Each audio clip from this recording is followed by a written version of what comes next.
Hello, I'm Isaac Hayes III, founder and CEO of Fanbase. Listen to what I'm about to tell you.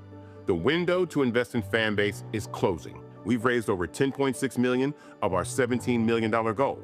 That means there's room for less than 6,370 people to invest in Fanbase for the average amount. The minimum to invest in Fanbase right now is $399.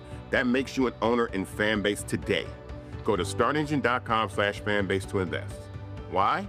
Because current social apps have taken advantage of users for far too long, with content suppression, shadow banning, harmful racist content, and no real tools for monetization and equity. Fanbase has over 1.4 million users and counting, allowing anyone to reach all their following and monetize their content from day one. Social media is the new TV, and whoever owns the apps that distribute that content have the opportunity to own potential billion-dollar companies. While big platforms with uncertain futures are failing to serve their users, Fanbase is stepping up to fill the gap. Don't wait until it's too late. Invest now, invest for yourself and your future. Go to startengine.com/fanbase and own the next generation of social media.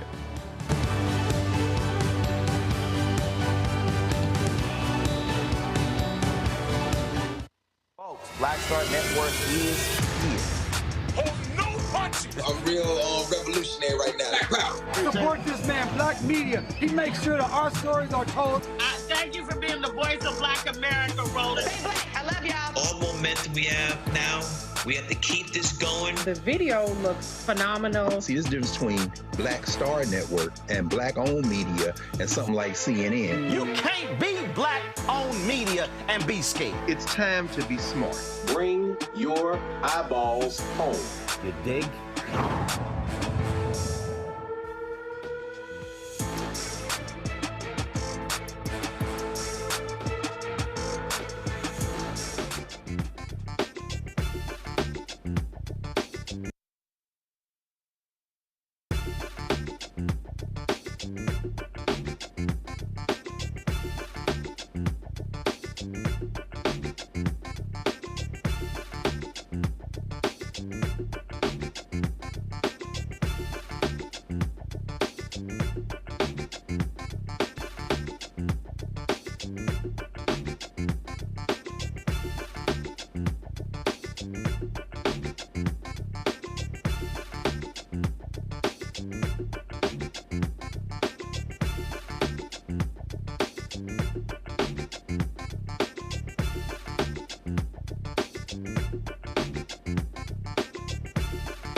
Hey, folks, today is Wednesday, April 23rd, 2025. Coming up on Roland Martin Unfiltered, streaming live on the Black Star Network. A group of activists, political operatives, media folks are starting a 10-city tour called The State of Our People this weekend in Atlanta. We'll talk to three of the folks involved, Angela Rye, Gary Chambers Jr., and Tamika Mallory, about the purpose of this tour and what they hope to accomplish. Also, Illinois Senator Dick Durbin announced he is stepping down.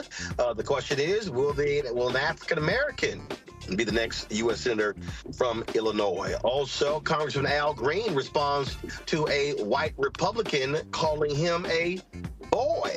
Also on today's show, we'll talk with the California organization that's trying to end systemic racism. Also, Tennessee State is launching the first hockey team at an HBCU. We'll talk to the coach involved in that.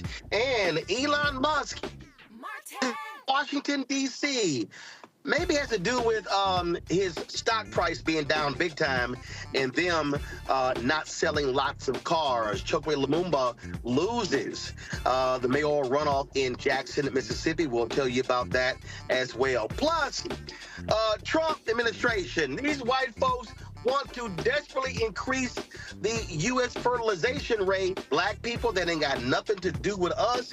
It is all about white people having kids. I will unpack it. It's time to bring the funk on Roland Martin Unfiltered on the Black Star Network. Let's go. He's got whatever the miss, he's on it. Whatever it is, he's got the scoop, the fact, the find. And when it breaks, he's right on time and it's rolling. Best believe he's knowing. Putting it down from sports to news to politics. With entertainment just for kicks, he's rolling. It's on go, roll, y'all. It's Roland Martin, rolling with Roland now. He's funky, he's fresh, he's real, the best, you know he's Roland Martin.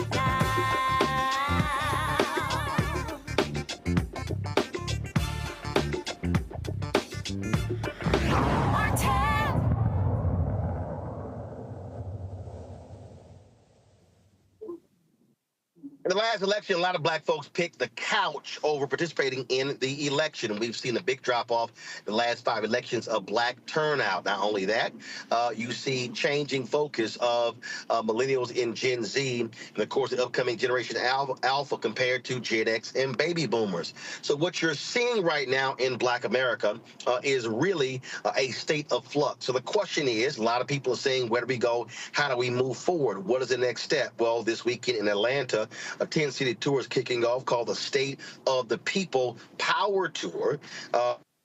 Focus is to not just get African Americans to focus on the issue of voting, but also the issue that matter in our community. How do we teach and get people to understand that they have power, even if they don't believe so? Joining us right now is the co-host of the Native Land Pod, Angela Rye. We have the co-founder of Until Freedom, Tamika Mallory, and of course, Louisiana activist Gary Chambers Jr. Glad to have all three of y'all on the show.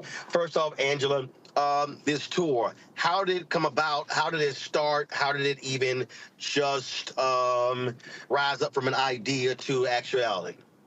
Thank you, Roland, for having us, dear brother. We're so grateful. We can't wait to see you on this tour. I hope that you will join us on one of the mini stops. As you know, we did a State of the People marathon that took place the same night as Donald Trump's joint address, and hundreds of people, Black folks from all over the country, from NAACP, LDF to Until Freedom, to Ibram Kendi and the Emancipator, all came together to give and provide our community content for 24 hours. And when we were done, people were like, so now what y'all about to do?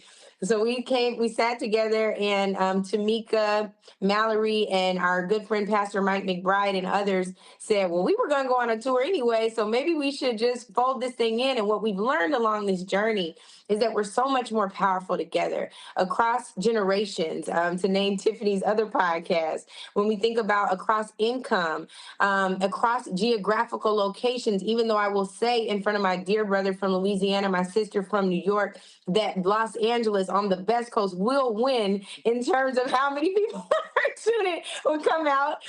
We're doing community service role. We're doing workshops holistically, really helping our people to understand everything from land ownership to how to survive in an era where you're attacked on every single side. So we're covering education. We got a field hearing on Saturday, and we have a big rally on Sunday. And what has been so dope about this is, I keep saying, it is an embodied love letter to our people to help people understand just how important it is for us to be in coalition now more than ever. Gary, that's a number of things that are being done. But in terms of what do you want the ultimate achievement to be? Because at the end of the day, organizing and mobilizing is one thing, but having a clear pathway, a goal of what's next, how do you see it? For me, it's about engaging our people on a personal level. One, you got to see about folks before you can ask them to be engaged in anything. And so the first aspect of this is going to see about our communities, discover what are the needs in each of these communities. There are black papers that are being released where a collective agenda can be shared as a community collectively around the country. There's also the ability for us to meet with local officials in these communities and begin to have direct conversations with them about deliverables that they want to see for their communities. Also, the ability for these communities to begin to work together at a different level of collaboration, right? One of the things that we have done as a collective is sit with hard conversations so that we can be the most impactful. One of the things that we see on the conservative side is they put egos, agendas, and objectives aside for the mission. And the mission right now is saving our people. The mission right now is ensuring that our people understand what is at stake ahead so that we can mobilize our people when that time comes. Tamika, this weekend and Saturday and Sunday is Atlanta, but you've got Atlanta, you've got Durham, North Carolina, Birmingham, Montgomery, Detroit, New Orleans, Newark, Richmond, Virginia, Jackson, Mississippi, Louisville, Kentucky, and Los Angeles. How are these cities chosen and why? Well, first of all, this as a very, very grassroots effort.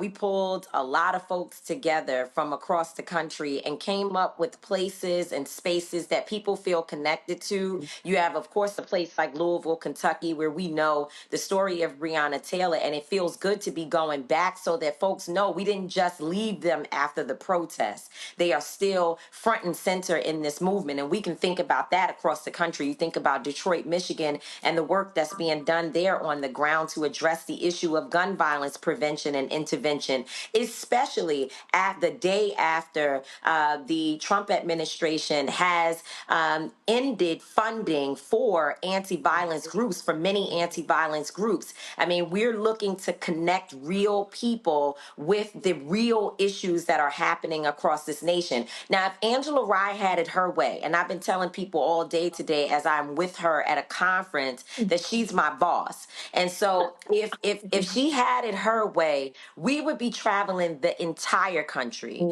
We unfortunately were not able to do that yet. And so there was a real democratic process, if you will, where people got together and had tough conversations about where can we go? Where do we have capacity? Where do we have people who are organizing? And how do we vote on those cities and make a decision about where to start? Because it is truly just the beginning of this tour. We think that as long as, and even beyond, because Roland, you know, you've covered the work that Until Freedom does. We do touring all day long. We knock on doors across this country. We go out into communities all the time. And many of us do that. Many of the people who are engaged in this effort, we're just supercharged, bringing it all together and really concentrating on specific places, which in my mind, and I think Angela and Gary will agree, is very regional. Just because we're going to be in Newark, New Jersey, does not mean that people from New York City, people from Philly, people from Washington, D.C., people from all around the area, from Connecticut, can't be there as well. We're trying to touch as many places across the country as possible. And I just want to say this last thing. We know that our people across this nation have been finding ways to self-sustain for a long time. There are people who have always known that there was a threat to their lives, that the federal government, they could not always depend on the help and resources that they deserve. We know that even local governments have not always done and addressed the specific needs of the very, very, very grassroots people in local communities. And so they've been doing work. They have farmers markets, they have anti-violence efforts, they have ways in which they do community engagement and in many ways community safety. I was going to say policing their communities, but we don't want to use that term. But they have community safety mechanisms. We're going to hear from them. We are going to listen to them and to think about ways to spread the message about the great work that's happening across this nation and ensure that people have entry points to get involved. Angela, how do you measure success?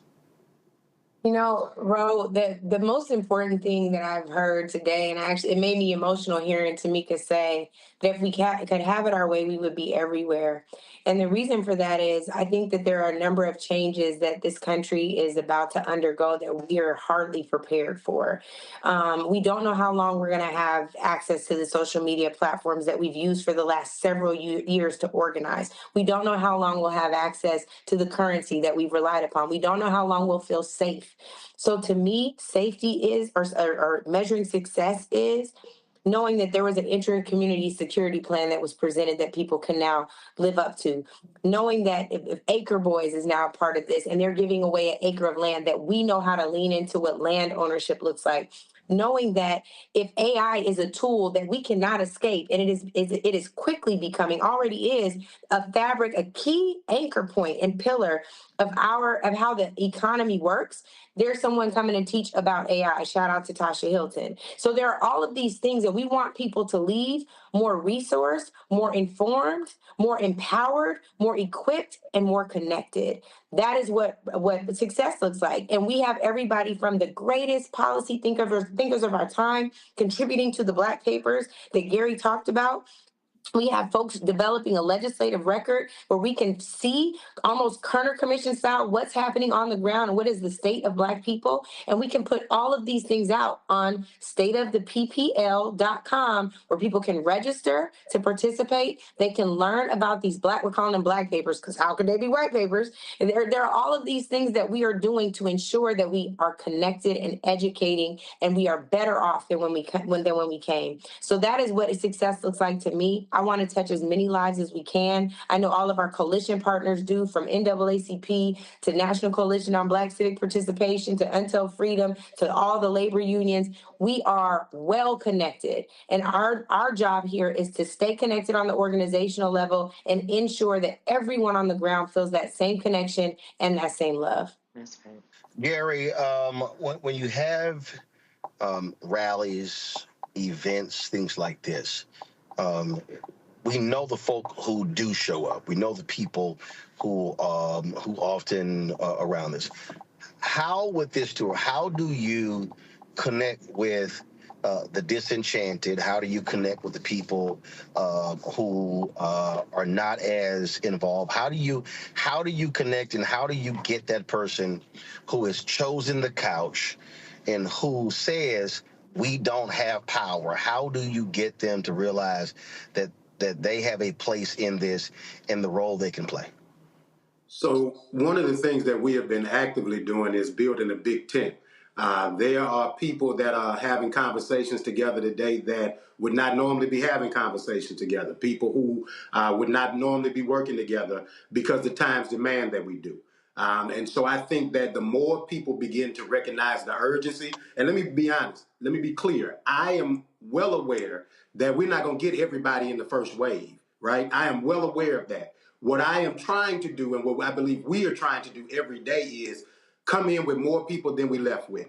Yes. Touch more people this time than we did the last time. Make people feel valued and heard before we decide to direct anybody. I think one of the things that we are reckoning with is that there's a faction of us who have been saying, you got to go talk to Black people and have relationship with Black people before you decide to instruct Black people. Yeah. And now we're in a position where we have no choice but to really build community. A lot of the stuff that we've done over the years has been talking at Black people. I'm not saying that the orgs that do this work are not doing meaningful work. I'm saying that we know we have to do more, that we have to be more expansive, that we have to touch people that we sometimes have conflict with, sometimes people that we have issues with, and sometimes, Roland, I think that prevents us from being able to be as impactful as we need to be, because there's an agenda at the table that's in front of what is most important for the people. And what is most important for the people right now is that we love on each other. I went to see Sinners this weekend, and one of the takeaways. One of the takeaways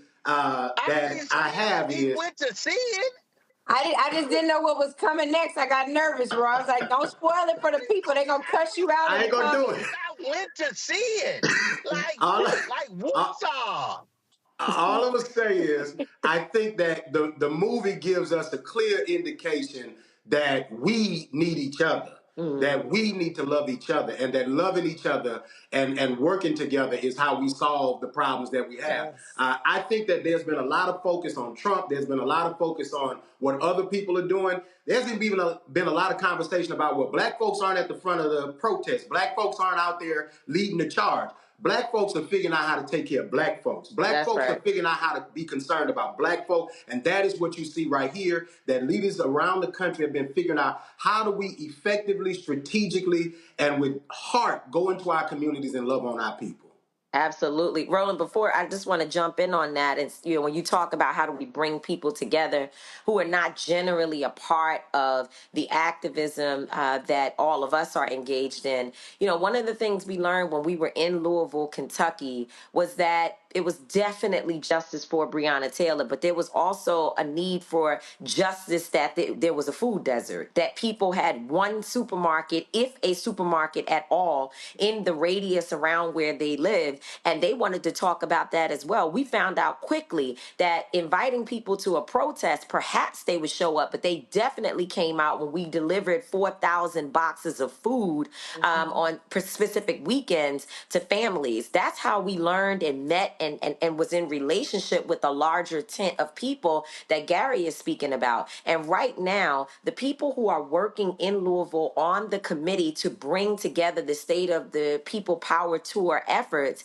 they are people who did not know each other pre-Breonna Taylor. They met as a result of the organizing that all of us did collectively. There are people who are working, who really to be honest, they would never talk to one another if it had not been for a horrific tragedy. And I smile because the drama, honey, it was spicy, baby, when we first all came and had to get together and have some basement conversations where people from different thoughts, different ideologies, different, ways of wanting to lead and different ideas about the way forward in our community, they came together and they worked together, and now they're in the tent. They are working on the State of the People Power Tour, and they have produced many things prior to this effort. They have run for office. You have people now who are actually leading in the state legislature and other places, and it happened because we had the hard conversations and the difficult work of pulling people who don't necessarily know one another, and some of them don't even like one another,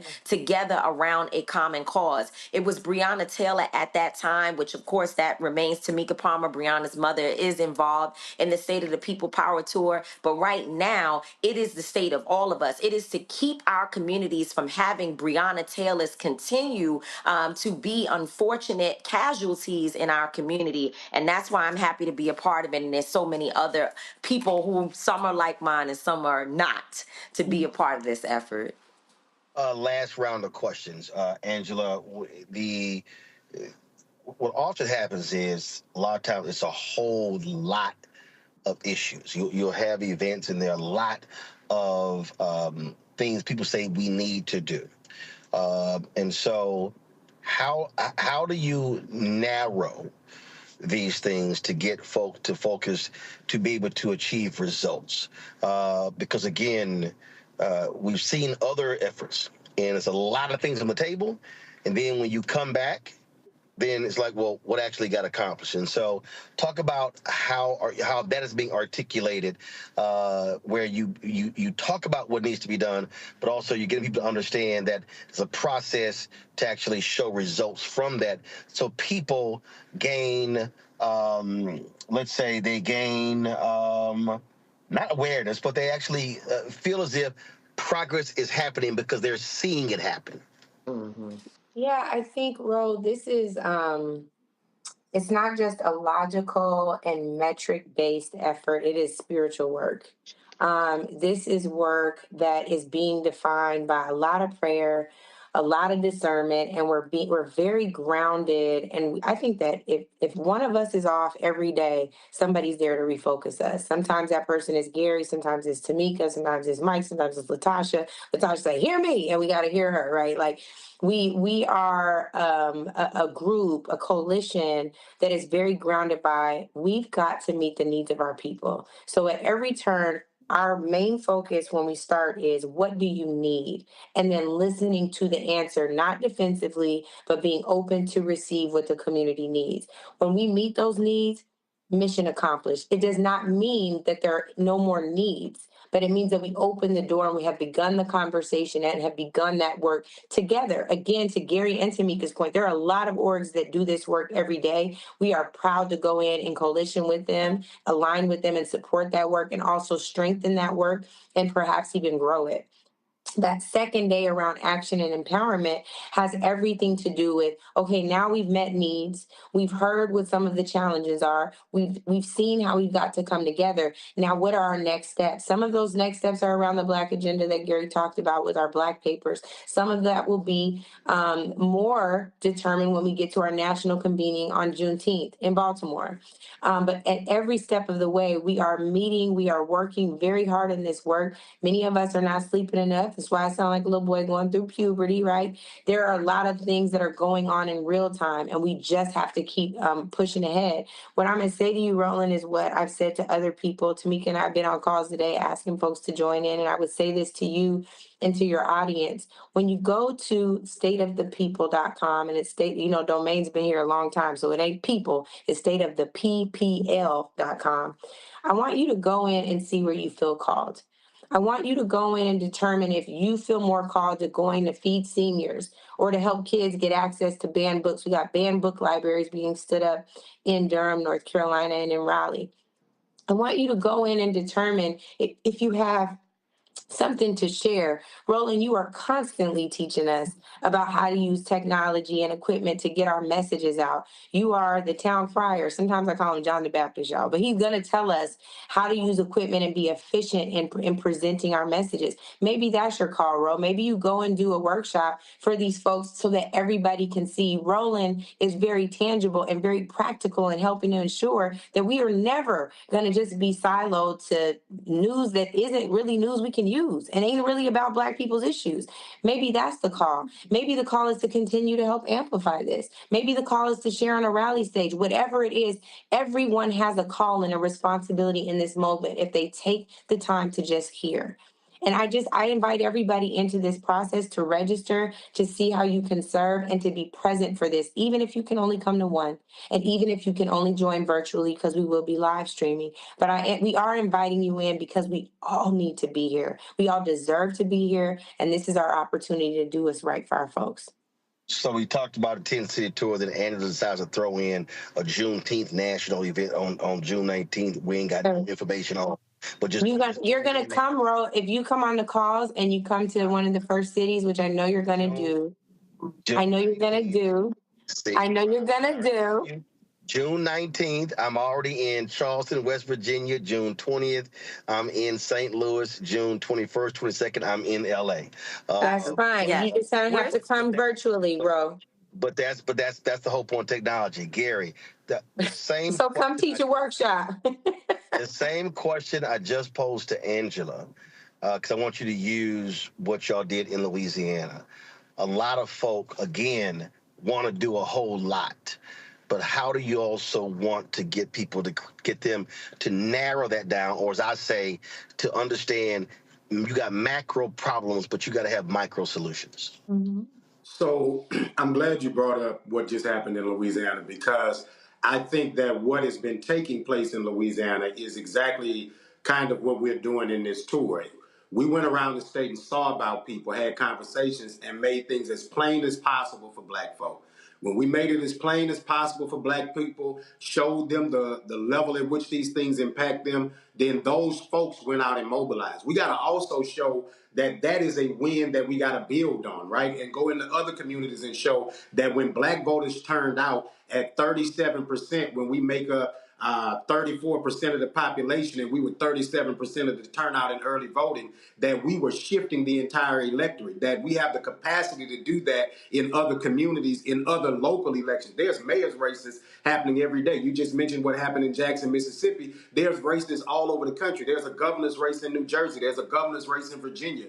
There's a governor's race that's going to happen next year in Georgia. So all of these are conversations that we've got to begin to center our people around understanding their power on the front side, right? And so what Louisiana, I think, is understanding is what's rooted in our power, and then take this one win that we got today to fight for the next win tomorrow, because this is a marathon, not a sprint. We have to understand that incremental change is still change. It is still change. And though we want change to be faster, though we want it to be wholesale, though we deserve it to be faster and wholesale, that we're going to take every inch forward that we can, because there are people that are working every day to put us miles behind. And one of the things that we have to deeply understand is this is our responsibility in this hour. Our responsibility is to inform the people who don't have the knowledge, because I think one of the things is we have put an expectation on people without ensuring that people have the understanding that we have. I use this analogy all the time. I woke up this morning at 6:30. Tamika woke up at a different time, and Angela woke up at a different time. We don't all wake up at the same time. The goal is to ensure that we set the alarm so that we all wake up. And I think that this work right here is to ensure that people all over the country begin to wake up. We are the alarm going into the community to ensure that you understand what is at stake, as simple, as plainly as possible, so that the brilliance of Black people can activate. To make a final point, speak to the message to anyone who shows up, whether it's virtual, whether it's in person, that events like this are not there to replace or serve as, telling local folk that we know what's best. but they're actually, the purpose is also to amplify what is already being done on the ground and to point people to those existing groups to say, if you want to do something, they're already here. They just waiting for you to sign up. Absolutely, Roland. Absolutely. I think I spoke to it a little bit earlier, but just to reiterate, we know that there are people across this country who are already doing incredible work. People who have been dealing with self-sustainability, sustaining their communities for a long time because they have been failed and they have found ways to take care of their communities. And folks need to know about that across the country. You have other people who may be on the other side of the nation who are saying, how exactly did you all start a black bank in your community, or at least to support the black bank that is in your community? How are you all employing your young people for summer youth employment? How are you keeping your young people out of trouble? How are you feeding people? How did you set up your pantries? And, you know, how are you electing public officials? Because that's a whole other thing. We talk about Gary and the work that was done there in Louisiana. You got people across this country who are saying, I want to run for office, and I'm trying to figure out how to build my kitchen cabinet and how to let people know that I'm here and I actually represent the values of the people. They need to be, their voices need to be elevated. And what I appreciate about this volunteer effort, I think that is important for us to state so that people will know. We don't want folks to get off of or to leave this interview today saying, oh, they just getting paid to have a tour. No, everybody who is working on this tour are highly skilled individuals who are not making a dime. We are all volunteering our time because we believe that this work is important. But there are some high powered people who have major platforms, people who have run campaigns, people who've won, people who haven't won that have information about what not to do. We have people who are educators, people who are lawyers, people who are fighting for our communities in incredible ways. And we are able to use our platforms to shine a light on the work that is happening locally, because we know all too often people do not get the type of awareness and attention that they need for the issues that they want to highlight in their local communities. And so I think for me, and I know that Angela and Gary can attest to, I've been saying that every interview I do, I keep saying that what is so important to me and what is so beautiful is that there are people who I don't know and people who I do know that don't get the credit and the attention and the support that they need. And now you will have other people in their town and across the country saying, let me send $10 to a local group in a city that is doing great work to help them continue their efforts. And that's what it's all about. So please make sure that you understand that you have an invitation, that you don't have to wait for anything specific to pop up in your inbox. Maybe we don't have your email address today, but we are asking you to hear this message and to spread it to somebody else. Bring 10 people with you. Get them to register to be a part of this effort. We're going to need one another more in the coming weeks, months, and years than we ever have, or maybe we have it at other points, but we certainly don't want to return to those places and not be in community with one another, so we have the tools we need to fight our way out. Folks, the tour begins this Saturday, Sunday in Atlanta. 10-city tour. Again, beginning this Sunday, ends in Los Angeles, June 5th and 6th. Go to stateoftheppl.com for more information to also sign up. Angela, Tamika, Gary, it's really appreciated. Thanks a lot. Roland, what cities are you coming to? Look, And where's your I'm in graphic? I've already told you. First of all, I've already posted stuff Roland, on my social You platforms. didn't post I'm in. Nuh-uh. You didn't post I'm in. I already told you. I posted Are you, all. Roland, are you in? Are you on the show right now? Bro, are you in? We want you to post your graphic right now. Post your graphic. We're on the show. Roland's audience, please comment in Roland's comments right now and say, Roland, where's your I'm in graphic? Tell them that you're in too. Stateoftheppl.com. 3 days. I posted the 3 days until Atlanta graphic.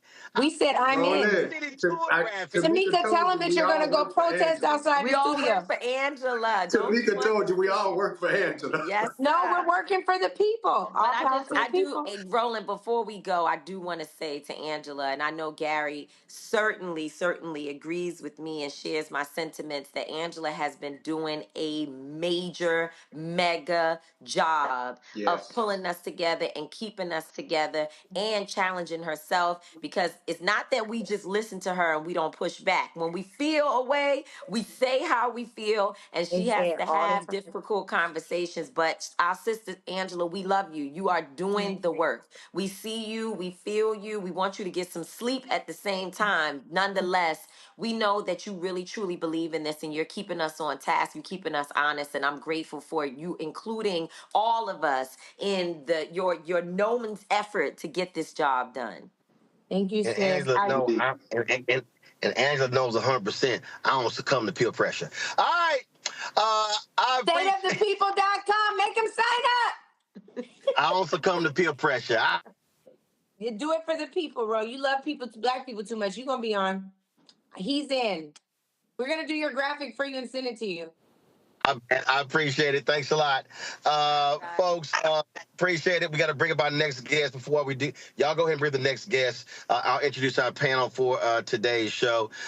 We've got Rebecca Carruthers, Executive Vice President. No, Rebecca is not Executive Vice President. When is it official, your new title? Is it May 1st? So I'm currently Executive Vice President, but July 1st, I become President and CEO of Fair Election Center. There you go. So congratulations. So right now, Executive Vice President, but the incoming President, CEO, Fair Election Center, Rebecca Carruthers out of D.C., Joe Richardson, Civil Rights Attorney out of Los Angeles, Long Victoria Burke with NNPA, Black Virginia News owner, joining us from Alton. Glad to have all three of you here. Rebecca, the thing here is you just heard Tamika, Angela, and Gary talk about the importance of touching folks face-to-face, mobilizing and organizing.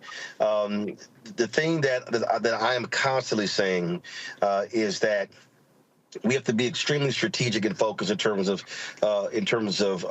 how do we operate in this moment. You've got folk who are scared because you've got a thug administration that's literally targeting people. You've got black immigrants, folk who may be concerned about showing up to events. You have students who have visas who are afraid of getting snatched and being sent home. We've seen those things happen as well. But also, I think what's important when we talk about these type of events, it's important for people to recognize that you can't talk about how we must get folks motivated and activated for 26 if you don't do the same for 25, the elections in 25. That means building out an infrastructure to actually do it. Yeah, absolutely. Like I've mentioned in the program before, across 46 states, there are elections this year. That's 100,000 seats. What's really important, I can say this from my experience of having campaigned or done political work in about 36 states, when you are working with national entities and you're going local, it's very important to make sure that you're extremely responsive to people on the ground, because it's going to be the people on the ground who's going to provide the wraparound services for these different communities. Like Tamika talked about when she was in Kentucky, there was an influx of people showing up when they were giving out food. We know that 19% of the federal government before the layoffs happened were African Americans. So we know that there are communities across the country that are being decimated with these layoffs. There are people who are hungry, people who aren't able to make their mortgage, aren't able to pay for basic everyday needs. So it's very important with a tour like this is to collect information, know who's in the audience, make sure that local groups are connected so those follow-up and wraparound support and services occur in these communities in order for an event like State of the People to be successful. But it's also, Lauren, it's also tailoring to what is going on. Look, in Virginia, you've got elections this November. Democrats control the House. Don Scott remains as Speaker. If Democrats control the Senate, Louise Lucas is the one who controls the money in the Senate. If the MAGA black Lieutenant Governor Winsome Sears is defeated, Democrats hold the governor's mansion. Then when we talk about felony disenfranchisement, you now can actually pass the law that restores voting rights versus the governor signing each one. So for the people who say, oh man, don't bring up politics, that's a perfect example of taking an issue that is huge, that how you can change that issue with who's in power. Yeah, absolutely. And everything is politics. Absolutely everything is politics. Whether you like it or not, or whether you want to participate or not, everything is politics. And really, to Rebecca and Tamika's point, there are things that you learn when you go on tour or in person. You see this in journalism all the time. There's always a big difference between actually being at a location and doing something virtually, although a lot of times it is easier, of course, to do something virtually. But when you're there in the room, you find out about a bunch of things that you would not have known anything about. And in this case, with the tour, what they're going to do is find out a bunch of commonalities in all the cities that they are in. And you can't really get that any other way except by being in person. And quite frankly, we're at a historic inflection point, as I think everybody knows in this country, dealing with authoritarian, really dictatorship from President Trump. And the way that's dealt with is going to require a Project 2028 or a Project 2026 and beyond. And somebody's got to work on that extremely quickly, because as you can see, every single day he's doing something. And I know that a lot of people might think that the courts will stop him, but there are some things that are happening that would be very hard to undo. Some of what he's doing, and I think most of what he's doing, is going to be things that can be undone. But there are other things that are going to require a long-term strategy. Joe, there's that particular point, and we do this all the time, getting people to understand that you can act like politics is irrelevant. You can act like who's there, it doesn't matter. But there's not a policy issue that you can bring up that does not involve politicians. Yeah, everything has political implications, right? So we really have to pay attention to what's going on and really understand the moment that we're in, kind of similar to the points that have been made here. And I appreciate Angela and Tamika and Gary coming on and what it is that they're actually doing. And what has to happen is not only do we have to get involved and understand where we are in the moment, but keep the urgency. You know, there are times where we show up. We showed up when Obama won. We showed up for the Georgia elections 4 years ago. We showed up, we show up for particular things. And then unfortunately, we go away. And so I think the thing that we really, really need to do is really understand that we're in this moment, so much so that we actually keep the momentum of being in the moment, making this a continuous conversation. Even though it's great that this tour is happening, they shouldn't have to always tour in order for people to understand how important it is to vote. Now, we have to do the infrastructure work to help people understand that this is how we educate you on voting. This is how we educate you on what's happening around you. You want to deal with that issue, that has to do with your school board. You want to deal with that building, that has to do with your planning commission. It needs to be a continuing discussion and conversation. But to your point, everything, without exception, has political implications. And so therefore, you can't separate and ferret politics out. I can't even do it in the legal field. I can sit and talk about what's going on with the president right now, what's going on in the Supreme Court or whatever else. It's all politics. It's all got political implications. And so we have to be honest about that, not be scared of it, and embrace it in that we do what we need to do to take what might be complicated, make it simple for people, help them understand how it affects their day-to-day, and to hopefully encourage action that will be consistent and that will not come or go, with it not being a 4-year election year, with it not being an odd number year, or whatever it is that might be. So getting the urgency and keeping it. So, folks, let me tell you what's happening right now in D.C. You've got these nutcases in the Trump administration. All of a sudden, they're fixated on America's low birth rate. We've discussed this on many times. Elon Musk is constantly talking about it.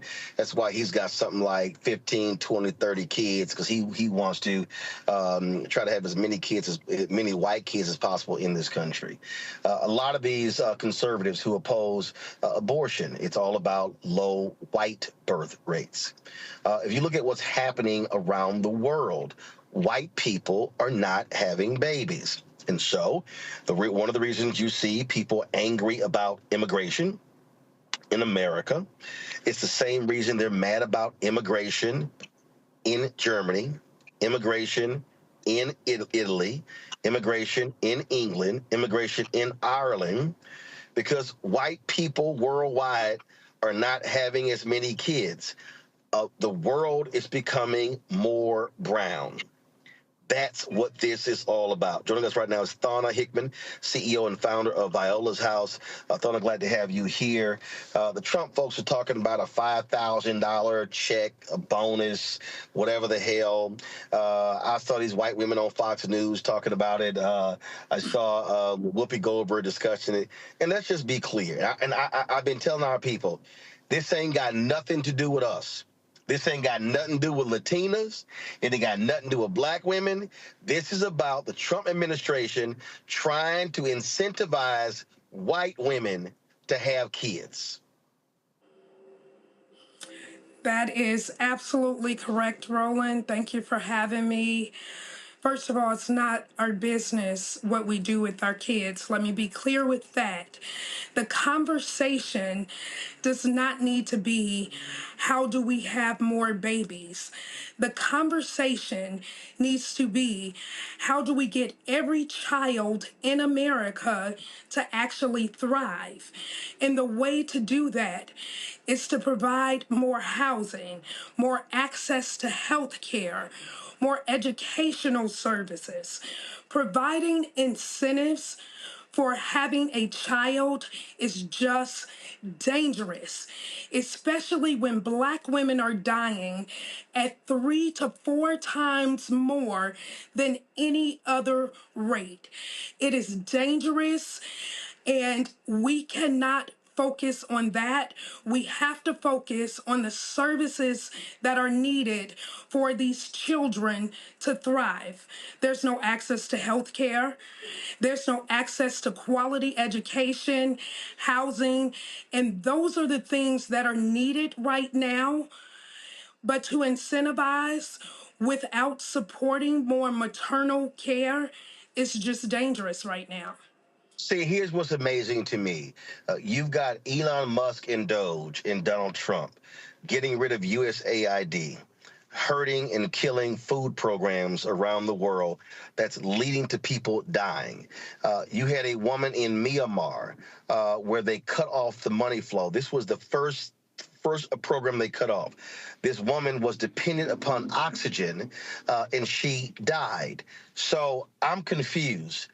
The folk who support ending USAID programs, support ending food programs in sub-Saharan Africa, support shutting off food banks in the United States for folk to get food, now want to incentivize women to have babies, but you need women to be healthy with food so they can birth healthy children. But you're now saying $5,000. Again, they are not talking about poor people. They ain't talking about poor white women. They're not talking about black women or Latina women or Asian women. They are talking about white college-age women. That's what this is all about. So I don't want nobody black thinking, oh, they get us a $5,000 check. They don't give a damn about no black babies. Exactly. And the black community really needs to consider that the healthcare system is biased. The training is implicitly biased, and this will not work in our favor. To take an incentive like this without there being any resources available right now for maternal health. We just finished Black Maternal Health Week. We heard so many stories of husbands losing their wives, grandmothers raising their children, their grandchildren, because we are losing our black women due to the healthcare system when they choose to give birth. We need to shift our focus now, and we're working directly with the White House, Roland. I was just there 3 weeks ago talking about our maternity housing program because the funding for maternity housing has been cut. And so we're working with them, making them understand the importance of maternal care. Programs like AmeriCorps has just announced that they're looking to cut that. That's the workforce development that nonprofits use so that we can continue to provide the maternal care services. We focus on the social determinants of health and not incentivizing mothers to have more babies in our communities will directly be impacted by this. Yeah, so you can't sit here. I mean, listen, y'all deal with women who have unplanned pregnancies. These pro-lifers don't give a damn. Don't give a damn about that. They don't see if the pro-lifers actually gave a damn about these women. You should have $100 million in your bank account. Well, see, I mean, I'm just gonna go ahead. I'm just gonna go ahead and say it. See, and this is my whole deal. This is why when I challenge a control room, I need to get that clip ready. When I challenge a black Trump supporter, a black female conservative, I said, no, you are anti-abortion. You are not pro-life. I said, y'all want to y'all want to end Affordable Care Act. Y'all want to make cuts to Medicaid expansion. Y'all want to cut Social Security. You're cutting housing grants. You're cutting DEI programs. You're cutting job training programs. You're cutting. So if a woman, so let's be real clear. They ain't providing services for daycare. So let's just really, if we want to break this thing down, listen, I have not had biological children, but I've raised 6 of my nieces. And I know what it was like when my twin nieces came to live with us, and all of a sudden, boom, I got to get daycare. That's $1,500 to $2,000 a month. So you want to incentivize. So you want to incentivize. Then you got Republicans who want to put work requirements into more programs. But the problem is, if you're a woman and got a kid, but you want to put work requirements in, I now got to make a determination. Oh, for me to get SNAP benefits, I got to have a work requirement. But if I get a job, who's going to take care of my kid? Because daycare is too much. You ain't incentivizing that. This is why this program is bullshit. They are trying to incentivize white suburban women, white college women. That's what this is about. This is not about black and brown women. But Roland, the problem is that demographic doesn't need the incentive, and it's our demographic that will fall for the incentive. You will have teens giving birth and homeless. You will have people in the black community giving birth with a lack of access to resources. It's going to put more strain on the social services that nonprofits provide. It is going to increase the need for food stamps. It's going to increase the need for Medicaid. What will happen is an incentive like this will appeal to the wrong demographic because that demographic doesn't need the incentive. Right. Absolutely. And that should not be the focus on how do we get more babies. We've got to focus on the babies that are here, that are at hand. From the womb to the tomb. So if they are here, we've got to focus those resources on the babies and the families that are needing the resources now without incentivizing to bring more babies here into the communities with the most disparities.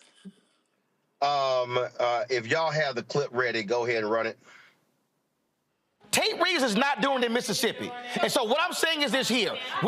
No. What I'm saying is this here. When I listen to Republicans talk about being pro-life, what I want to know is where their pro-life stances when it comes to Head Start. Where their pro-life stances when it comes to prenatal care. Where their pro-life stances when you have black women who have a high rate of dying in childbirth. Where are your pro-life policies when it comes to infant mortality? What I'm saying is when you are a Republican in the state of Mississippi, and you push a law and the Supreme Court overturns Roe v. Wade, and you are ill-prepared to handle the 5,000 new babies, maybe because the money that you could care for the poor went to Brett Favre. That's right. And all I want to see is the governor of Mississippi, who's opposing Medicaid expansion, seeing rural hospitals shut down in his state, and you got white women and black women who are dying, and Republicans control the legislature. They control the governor's mansion, so don't tell me they are pro-life when they are unwilling to accept Medicaid expansion, but then they say we don't want to accept federal money from the federal government when they send $1 to the federal government and they get $4 back. When you look at this concept, what you're saying to me right now is that because you believe that Republicans are not supporting pro-living, I disagree. I look at the Republican support for community health centers. I look at the Republicans trying Where? Everywhere, Roland. South Carolina, South Carolina, North Carolina, Tennessee, Georgia, Arkansas, Texas, Mississippi, Alabama. Exactly. They all are against Medicaid expansion and rural hospitals. Roland, are you telling me rural hospitals? Are you literally telling me that rural hospitals in Mississippi, Alabama, Texas, Arkansas, Tennessee, Georgia, North Carolina, South Carolina are not shutting down? Are you actually telling me that? I am not telling you that. But so what therefore, I am saying, if they're shutting down, how then are the people able to get care? How? Roland, what I am saying is that there are, when we talk about aborting babies, like, so you're saying to me that because we support life, actually giving babies the opportunity to live, I'm confused. Baby born. I'm so confused. First of all, hold up. You're confused because you think I'm saying something that I'm not. Well, tell me what you're saying. What I'm telling you, I'm being very clear. You cannot say you are pro-life when you vote against prenatal care for the mother. You cannot say you are pro-life when you vote against Head Start. Right. You cannot say you are pro-life when you do not want to expand Medicaid to keep hospitals open. You cannot say you are pro-life when you have OBGYNs who are not available in your state. You cannot say you are pro-life when you have black women who are dying at a higher rate during childbirth and you do nothing public policy-wise to fix it. You cannot say you are pro-life if you allow infant mortality rates to be sky high in areas where there are black and brown people. What that tells me is you are anti-abortion. You are not pro-life. Because if you are pro-life, you care about the child in the womb and when the child is out. And if you are pro-life, you are standing there with black folks when their kids are killed by cops. You are not silent. So if you're pro-life, be pro-life from the womb to the tomb, but not just in the womb. Okay. Simple as that. And I don't mean to be I don't mean to be flippant what I'm about to say, because I want people to understand. The easiest part is to have the child. Let me be real clear. The easiest part of this process, I'm not being flippant, is to birth the child. The hard part is now raising the child. It's health care. It's a job. It's housing. It's food. It's education. All the things around that.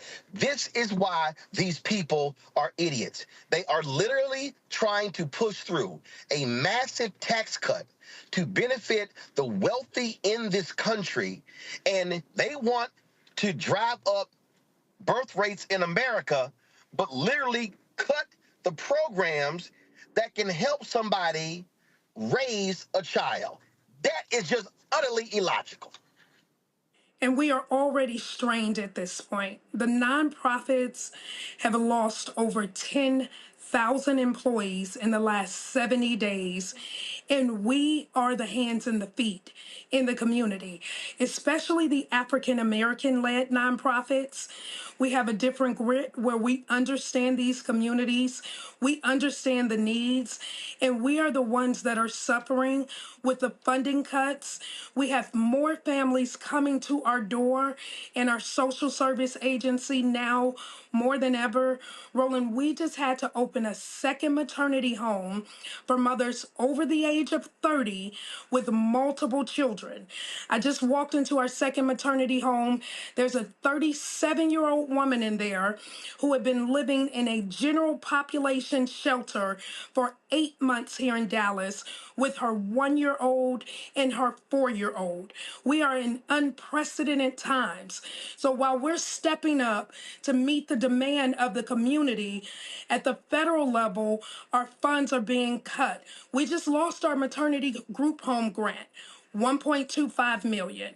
We are threatened right now to lose 29 of our AmeriCorps members that are client-facing and serving the community. We have put in years of workforce development with AmeriCorps members, and now we are under threat to lose those, which will impact our budget. But the need in the community is not going to go away. It is increasing. We gave out over 7 million diapers last year to the community because that's the need that we're seeing. But everything is being cut. And then now we have an incentive program for more babies to come.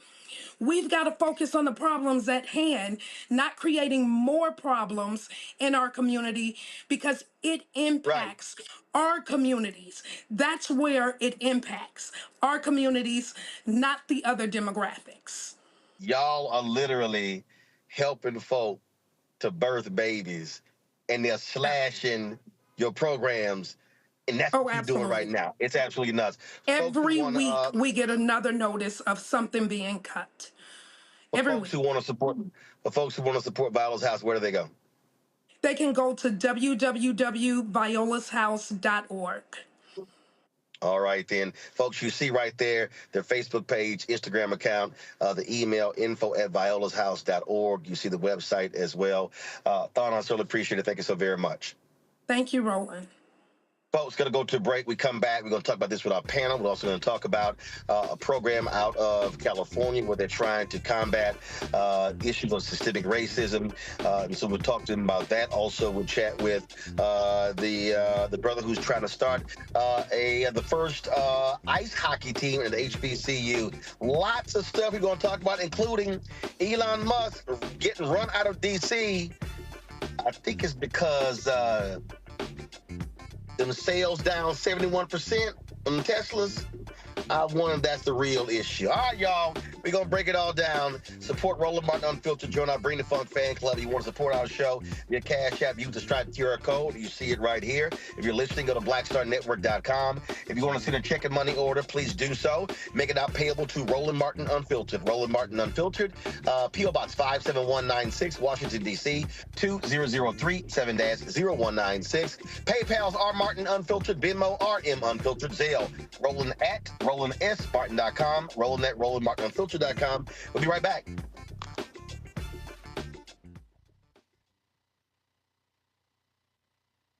Next on the Black Table with me, Greg Carr.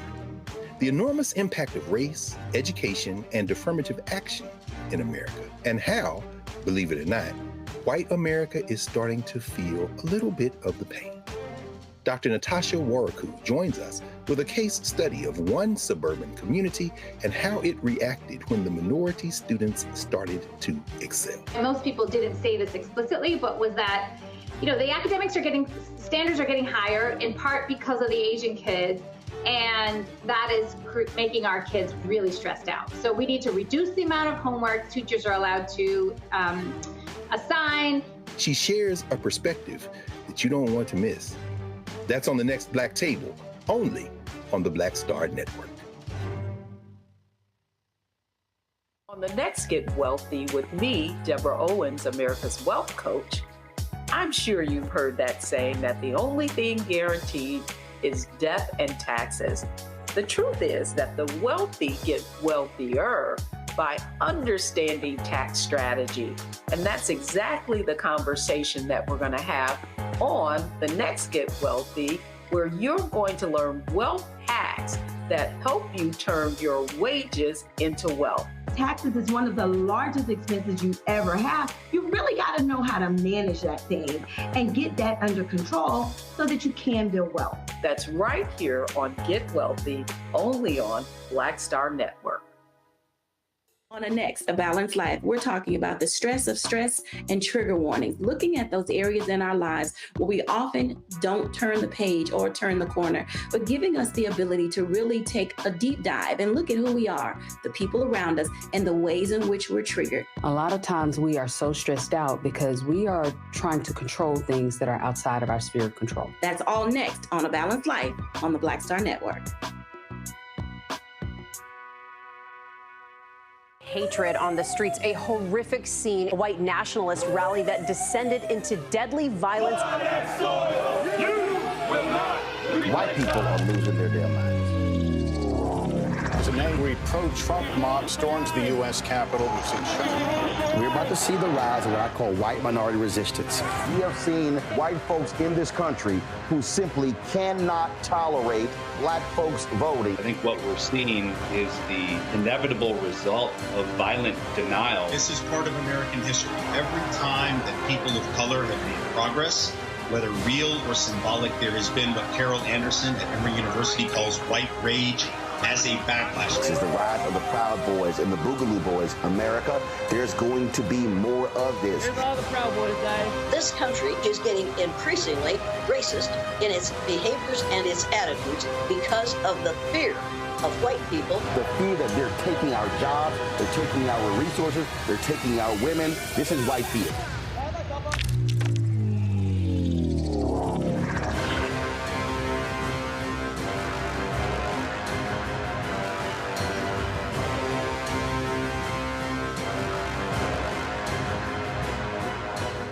Hello, I'm Isaac Hayes III, founder and CEO of Fanbase. Listen to what I'm about to tell you. The window to invest in Fanbase is closing. We've raised over $10.6 million of our $17 million goal. That means there's room for less than 6,370 people to invest in Fanbase for the average amount. The minimum to invest in Fanbase right now is $399. That makes you an owner in Fanbase today. Go to startengine.com/fanbase to invest. Why? Because current social apps have taken advantage of users for far too long, with content suppression, shadow banning, harmful racist content, and no real tools for monetization and equity. Fanbase has over 1.4 million users and counting, allowing anyone to reach all their following and monetize their content from day one. Social media is the new TV, and whoever owns the apps that distribute that content have the opportunity to own potential billion-dollar companies. While big platforms with uncertain futures are failing to serve their users, Fanbase is stepping up to fill the gap. Don't wait until it's too late. Invest now, invest for yourself and your future. Go to startengine.com/fanbase and own the next generation of social media.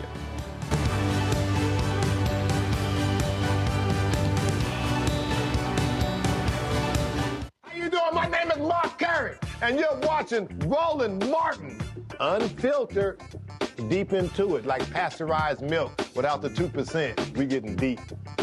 You want to turn that shit off? We doing an interview, motherfucker.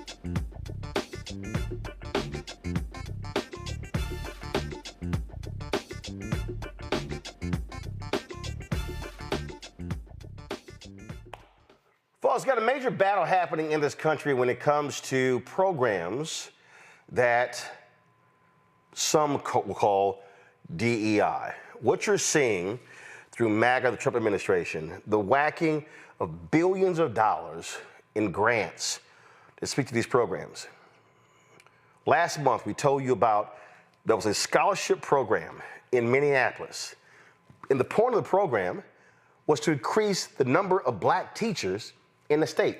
It's a paltry number of black teachers, black male teachers in Minneapolis. Well, a white woman got upset because she couldn't attend their conference. So what do? They got rid of the scholarship. They got rid of the program. We've seen today, in the last 48 hours, Trump administration killed billions of dollars in grants to criminal justice organizations, environmental justice programs. We are seeing an all-out assault. And what did I tell y'all in January after the inauguration? What we are seeing is a complete focus to eradicate and dismantle the black economic and civil rights infrastructure that we have seen over the past 50 some odd years. There's a group out of California that is also fighting a lot of these initiatives that deals with helping people, grassroots organizations, improve outcomes for young brothers and sisters of color. Joining us right now is Eric Morrison Smith. He is the executive director of the Alliance for Boys and Men of Color, joining us now from Sacramento. Eric, y'all doing the work in California, but just share with me your concern about this massive attack on programs like yours that is about saving the next generation or two, where you frankly have white conservatives who want to wipe these things out, but then complain about black on black crime, complain about black education stats, complain about black children being born out of wedlock. So they complain about all these issues, but then undercut programs that confront those issues. Yeah, I mean, that's right. And I feel like you already spoke to so much of it, but part of the reason why they're making these attacks is because all of this infrastructure that we have built has been pushing, racial justice ahead. And they're now recognizing, like, if we don't want to continue to make these advances or allow them to make these advances, we have to attack those advocacy organizations, those grassroots organizations who have been pushing so hard, since the civil rights movement to make these advances. So quite frankly, I think that's a big part of why we are seeing them try to attack the nonprofit organizations, those grassroots organizations who are doing this good work, because they want to make sure that there is nobody who is going to be able or willing to fight to continue to make these advances. So I definitely think that that is one big part of it. And, it's definitely impacting the work that we're doing here in California, both in terms of not only just people's funding getting cut to be able to do this work, but, he's stirring up a lot of political chaos. He's causing a lot of fear. And some of those organizations who have historically been bold in these moments are now, taking a step back and being a little bit cautious, which obviously, is going to put us in a worse situation in the future. So that's part of what I think is happening, and not just we're seeing happening, here in California and across the country right now. And see, I know somebody who's watching, and they're sitting here saying, well, Roland, I don't understand. This shouldn't be an issue for his organization because they're in California. And I need to warn people, and there's no doubt that Joe is going to agree with me. I need people in California to understand California is not as blue as some folks think, and some folk believe that because Democrats have taken California for granted, you have not had political investments made in that state, that you could see a state moving more and more and more red, and California becoming a purple state and not a solid blue state, and then that impacts funding initiatives coming out of Sacramento. Yeah, that's absolutely right. And, one of the things that I like to remind folks is California, it's kind of the birth of the prison industrial complex. We were one of the first places to really start to implement tough on crime policies that disproportionately impacted, our black and brown communities. And in terms of when we talk about the historic war on drugs, much of that was birthed here in California. So while we have always had this interpretation of being very progressive and liberal, underlying all of that, there actually has been some really harmful things that have been passed. And, one thing I will just speak to really quickly is even before Trump came into office, California was dealing with some unique challenges where, because of the pandemic, California was in an economic deficit. There was elections coming up, and California is really starting to backslide back into some really harmful policies that, are going to impact our communities. And just to give some examples, we had bills introduced that would have put armed law enforcement on every single campus, reintroducing and expanding, 3 strikes, all of these types of crazy things. And even, just to, give a little bit of more context, like the Alliance for Boys and Men of Color, we've been around for 12 years. We've passed over 126 bills here in California. We've been able to secure, over $300 million over our 12-year history for community-based solutions. But in 2021, the governor was trying to cut $60 million of programs that we had helped to launch because of some of these issues. So even before Trump was coming into office, California actually started to backslide into some of these more, reactionary, harmful policies. And it's something that we're continuing to see to the point where, just yesterday, we had to show up to the Capitol with 200 people deep for the Public Safety Committee because there were so many bad bills that were being introduced. So we had to show up in force and try to, kill some of those bad bills and also uplift some of the positive community safety and justice bills that were happening. So, we're in a moment where even in California, we're in a real fight. We're not, people should not be taking for granted that California has this perception as like a progressive state, because there is a real opportunity for us to backslide into becoming a purple state, a more conservative state, and that's going to have, implications for the rest of the country if that happens here. And we're seeing it with the governor too. I don't know if y'all have seen the governor. Oh yeah. Oh no, we're very observant how Gavin Newsom is doing all he can to kiss MAGA ass because he's running for president. He's running for president in 2028. So yeah, we see all of that. The thing that again, I want to go back to the point that you made there. And I forgot the full title of that, but you had a statewide ballot initiative that dealt with prison labor. And again, I need people to understand. People keep saying California is blue, but you've had a statewide initiative that had no problem paying for cheap labor in prisons. You've had significant pushback. You've had the recall of the San Francisco DA, the attempt against the Los Angeles district attorney, who was badly defeated in the election, the recall of the sister who was the prosecutor in Alameda County, and she had just gotten in, the recall of the Oakland mayor, the loss of the sister who was the mayor in San Francisco. So you have all these conservatives sitting here mad about crime in the state, cash bail, things along those lines. And so when you talk about the work that you're doing, all of these things is actually making your job harder. And then now you throw in the nutcases in Washington, D.C., and they're now scaring corporate America from now funding programs. We're talking about organizations like yours that is in a very precarious situation to keep doing this work.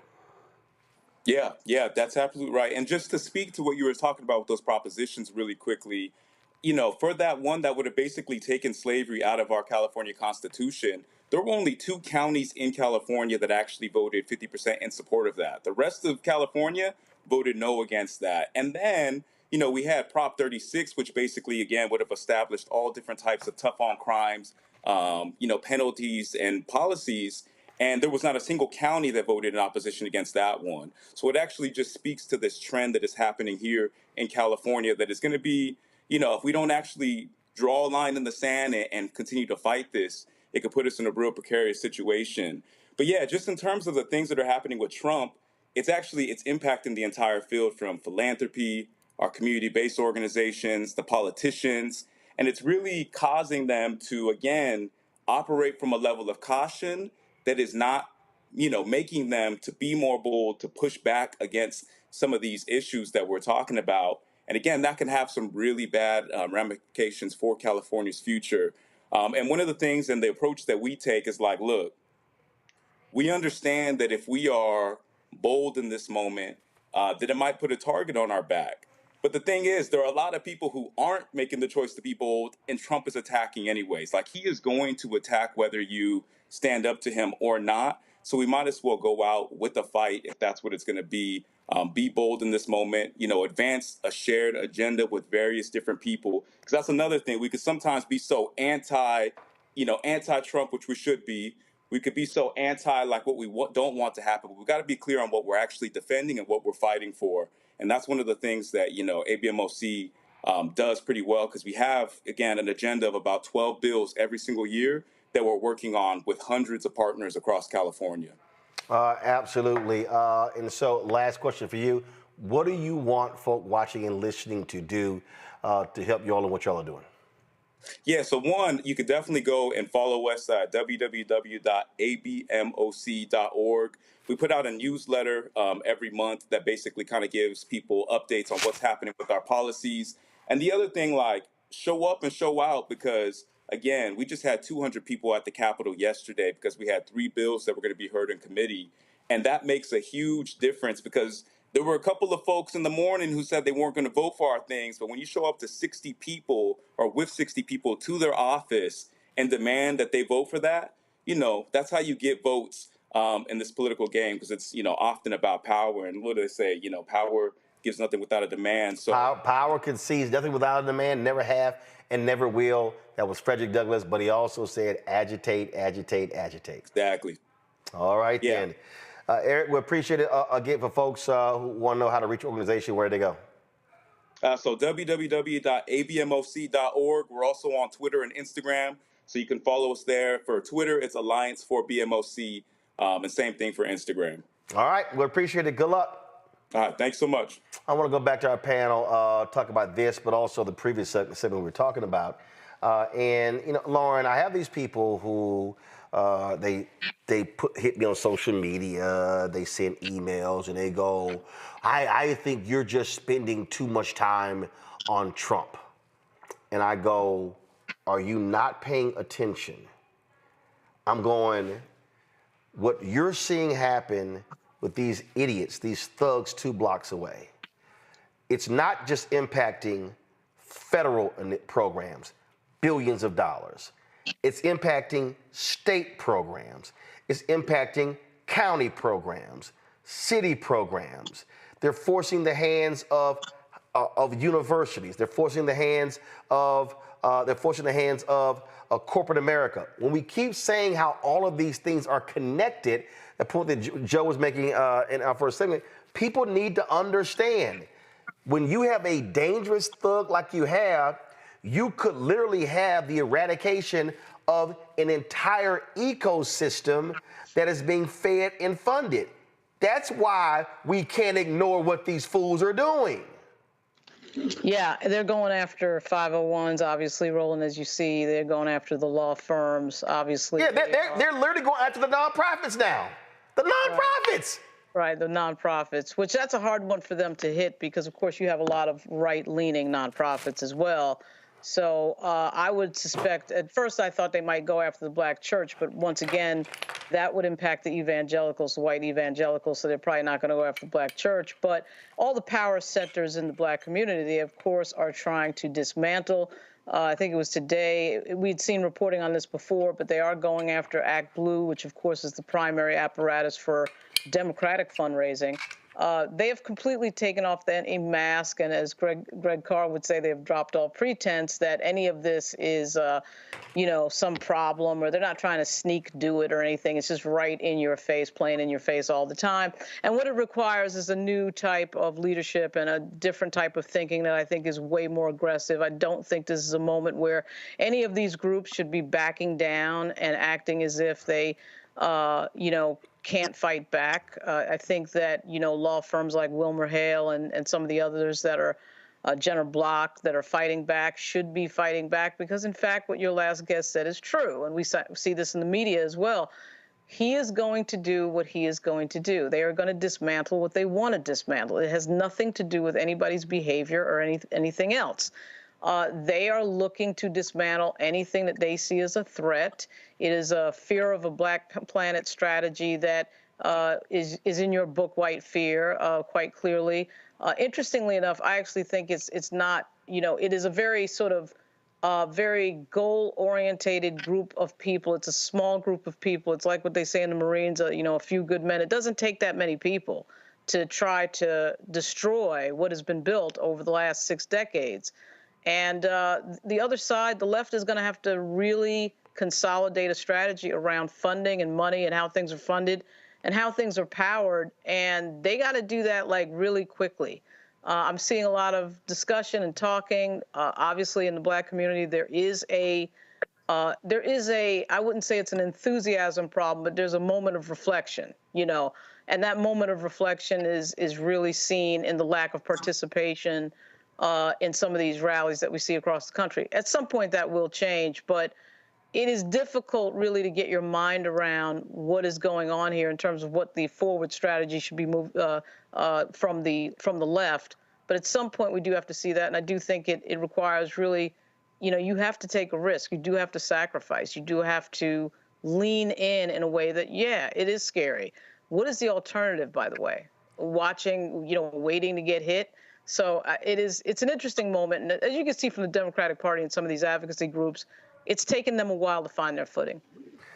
See, but the thing I need people to recognize here, Rebecca, is that this is far broader and deeper than anybody can remotely comprehend. I don't think people truly understand how interconnected nonprofits, colleges and universities, corporate America is with what happens in federal government. When you have a media company like Gannett announced that they're going to stop collecting racial data because of Trump's DEI executive order, when Donald Trump's DEI executive order only applies to the federal government. So when corporations start saying, oh, we're going to stop doing this because of Trump's DEI executive order, that don't govern you. But they're all running afraid. When Sherry Redstone, who owns Paramount, tells CBS, I need you to let me know how many Trump administration stories are being done on 60 Minutes, and it leads the 60 Minutes executive producer, Bill Owens, to step down because she's trying to get her merger approved. Now you're talking about 60 Minutes. I mean, the gold standard for journalism.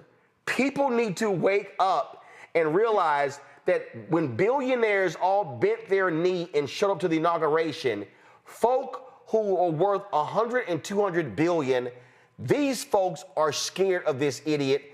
You're talking about whole institutions being in fear of a crazy, deranged individual who's only been there less than 100 days and is gonna be there for another 3+ years. Roland, you just said a lot. I want to remind people about 100 years ago when Woodrow Wilson was president.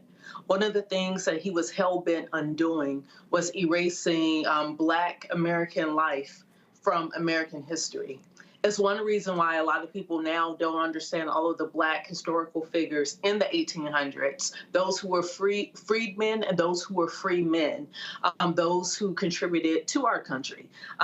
Because he intentionally went through, got rid of some of those artifacts, some of those portraits, a lot of the records. So how does that impact Black people now?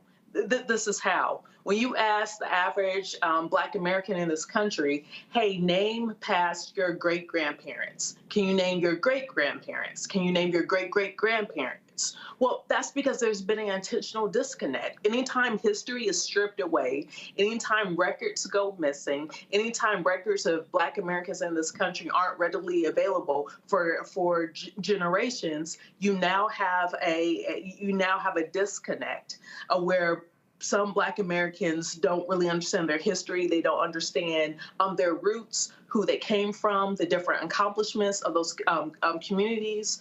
We know about the Red Summer of 1919, where at least 3 dozen Black communities were burned to the ground. The reason why we don't have more information around that is because in this country, there was a systematic erasure of those things. It's the very reason why a lot of people don't understand understand that we used to have very strong Black communities that had everything from transportation to some type of local type of manufacturing to banking to education to different professional services. Like Black folks had real stuff in this country. So what we're seeing now, and this is where it's very insidious, is we're seeing a lot of the tech giants on board. And what's happening is when you have the ability to erase Black folks culturally from America and do that online, do that through cyber, do that even through AI, then now that sets us up for the next few centuries of people not understanding who we are, and then even those who will become descendants as when we become ancestors, they have no clue what we did to resist, what we did to be resilient, or the things that we built in this country. And so this is very insidious of what we're seeing that's occurring. And it's not just like, like you mentioned, yesterday, DOJ rescinded millions of dollars from a lot of Black and brown community organizations that do violence interruption. So that's at the millions, but we have to think about this at the macro level, how this is going to impact the rest of this century, which is why we have to pay attention to what's happening. We have to band together as a community. And I disagree slightly with Lauren when you were talking about, so far it looks like, and you may not have meant it this way, but so far a lot of Black folks aren't participating in some of these rallies. There's a reason. It's time for us to roll up our sleeves and build our own communities. Because if we're not focusing on pouring money into our communities as federal money is being stripped away from our communities won't exist at the end of the century. So we're now fighting not just for legacy, but we're fighting for existence in this country. And it's very important to pay attention with what's happening at 1600 Pennsylvania Avenue. Joe? Yeah, I mean, ditto, and ditto. I mean, it's just crazy going back and forth a bit. There is this whole thing. You guys took the words right out of my mouth on Governor Newsom. He's from some justice issues to some other things. He's really slinging right. Because he wants to make his move in 2028. And it is not a foregone conclusion that California will always be, quote, blue. And there are plenty places in a place as big as California that are red and purple already. And we have to have a strategy to make sure we deal with all of those areas. What's really dangerous about what's going on right now is even if one argues that Trump is doing the wrong thing and he's doing terrible things and everybody's going to know that it's terrible, it's just really, really hard to build back up a house that you burned down. And in any event, it takes longer to build it than it does to burn it. And what he's trying to do is burn away centuries of stuff, decades of stuff. We talk about things related to civil rights, things related to justice issues, community infrastructure, et cetera. And those things will be harder to bring back because, among other things, if he's allowed to get the tax breaks done that he wants to do, now you don't have the money coming in to fund what one may want to bring back. So it helps to, in his mind, helps to ensure its fate, that it makes it harder to bring back. And he might be right about that. So we have to be really intentional about making sure that we pay attention to where we are in this moment, not take anything for granted, and really look around, get our bearings, and create that urgency that we keep. Because if we don't do that, we will be unrecognizable as a country in a few years. You will be more Black and brown, but you'll have more of those people disenfranchised, which means that as a practical matter, you will not have the people in positions that need to be so that people that need to work, people that need to accomplish things for the benefit of their communities, for the benefit of industry, and for the benefit of this country, there just won't be the people here to do it because you're not going to do it without diverse people. Folks, hold tight 1 second. We come back. We're going to talk about what's happening at Tennessee State, where they're trying to start the first HBCU ice hockey team. That'll be in our HBCU Connect segment. Also, guess what? Elon Musk is crashed Tesla. Now he's leaving D.C. politics. Came in with a big bang, running out with a whimper. That's what happens when you're an idiot who has no idea what they're doing. You're watching Roland Martin Unfiltered on the Black Star Network. This next week on The Other Side of Change. The attacks on education, book bans, and what it means for us. Our guest, Aaliyah Logan, who will join us talking about what are the implications for the lack of investment in education, both locally and internationally, and what this will mean for future generations. Fighting back against any of the administration's attempt to essentially make sure that people are uneducated and destroy history and make sure you forget history and historical things that have happened. Check us out on The Other Side of Change, only on the Black Star Network. Hello, I'm Isaac Hayes III, founder and CEO of Fanbase. Listen to what I'm about to tell you. The window to invest in Fanbase is closing. We've raised over $10.6 million of our $17 million goal. That means there's room for less than 6,370 people to invest in Fanbase for the average amount. The minimum to invest in Fanbase right now is $399. That makes you an owner in Fanbase today. Go to startengine.com/fanbase to invest. Why? Because current social apps have taken advantage of users for far too long, with content suppression, shadow banning, harmful racist content, and no real tools for monetization and equity. Fanbase has over 1.4 million users and counting, allowing anyone to reach all their following and monetize their content from day one. Social media is the new TV, and whoever owns the apps that distribute that content have the opportunity to own potential billion-dollar companies. While big platforms with uncertain futures are failing to serve their users, Fanbase is stepping up to fill the gap. Don't wait until it's too late. Invest now, invest for yourself and your future. Go to startengine.com/fanbase and own the next generation of social media.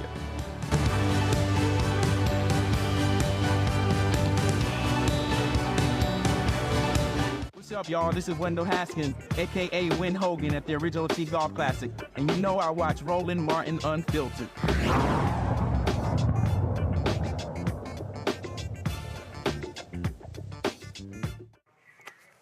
Folks, Fisk University, of course, made a lot of noise when they announced the first gymnastics program at an HBCU, now at Tennessee State.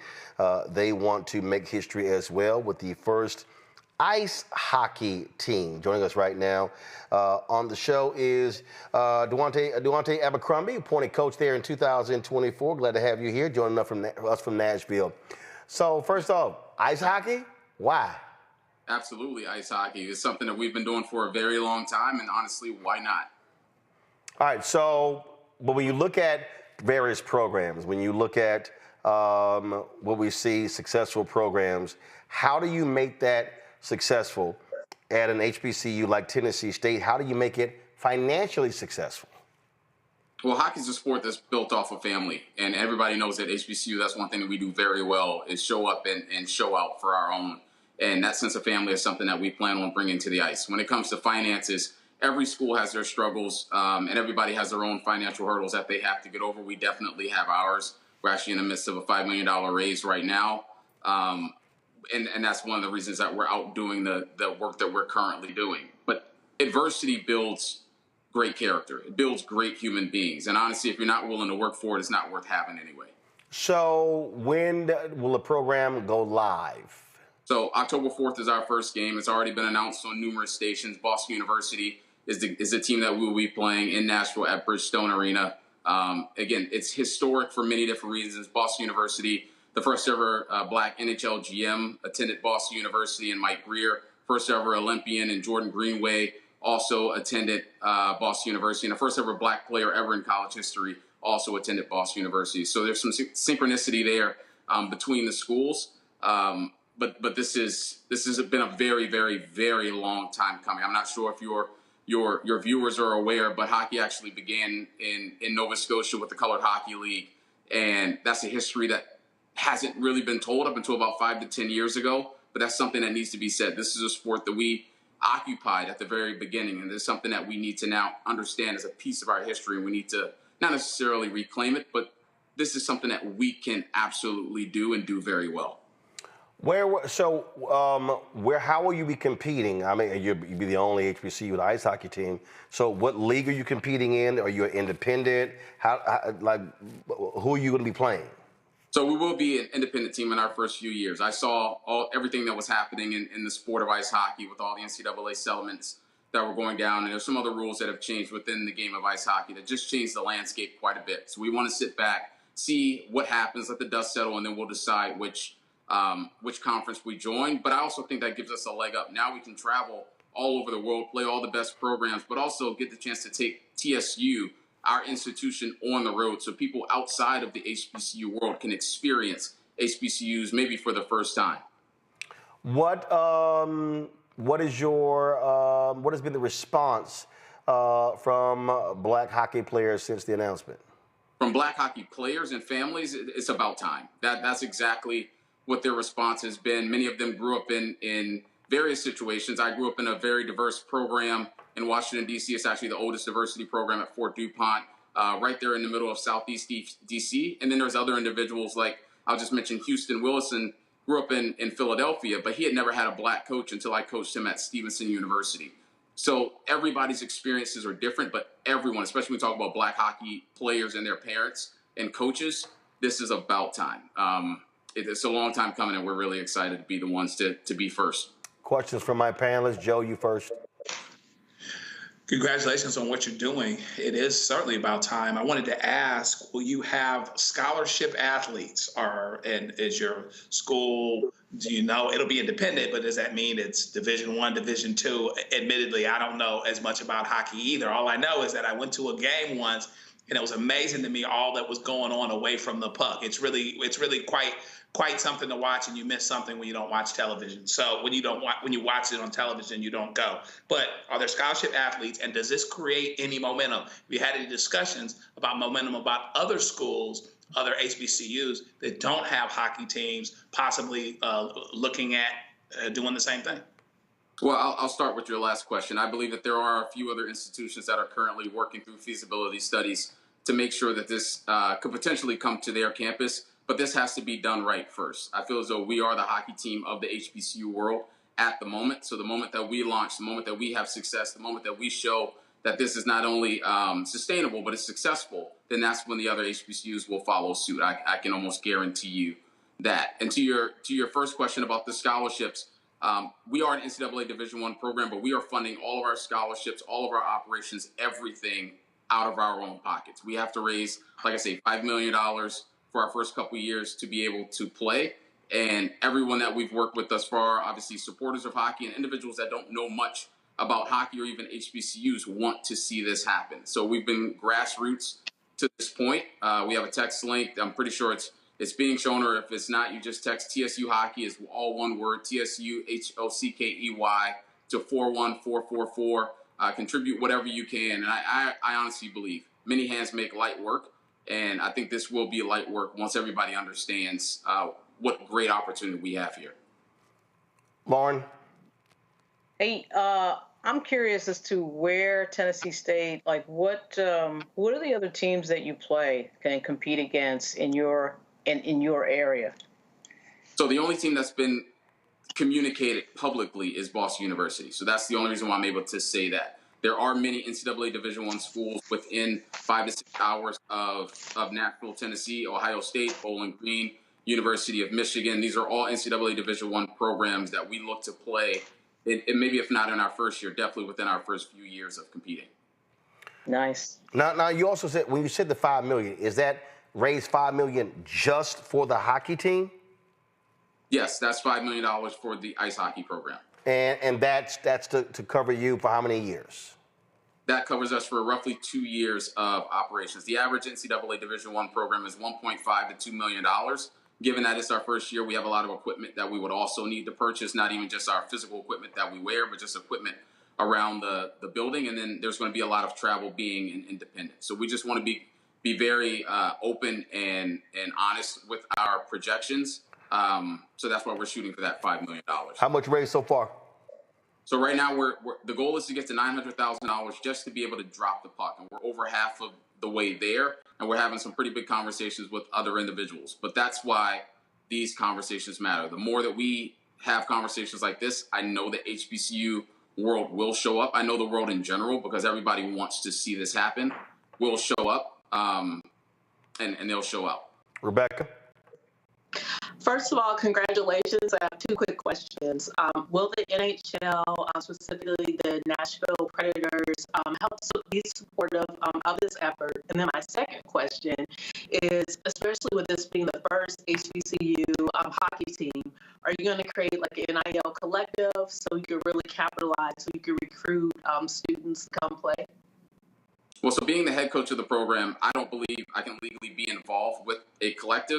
If that gets started, I would absolutely support something like that. I believe in student athletes, especially if they're over the age of 18, which all of them are, having the opportunity to be able to make money off of their name, image, and likeness. So if there is somebody that wants to start a collective, go for it. I would not stand in the way. When it comes to the National Hockey League and the Nashville Predators, those are two different entities. The National Hockey League has been involved since day one. They have already seeded some money out of their NHL IGF fund. I cannot speak about the exact amount, but it is enough for us to honestly continue to operate in the fashion in which we're operating. And the Nashville Predators are sending us dates, times, and money to be able to operate in their facilities.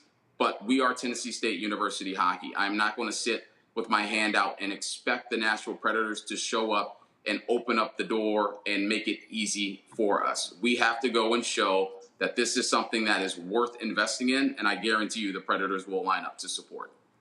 All right, then. Good luck with this, and hopefully it's successful. Thanks so much. And again, that's TSU Hockey, all one word, to 41444. All right. I appreciate it. Thanks a lot. Thank you.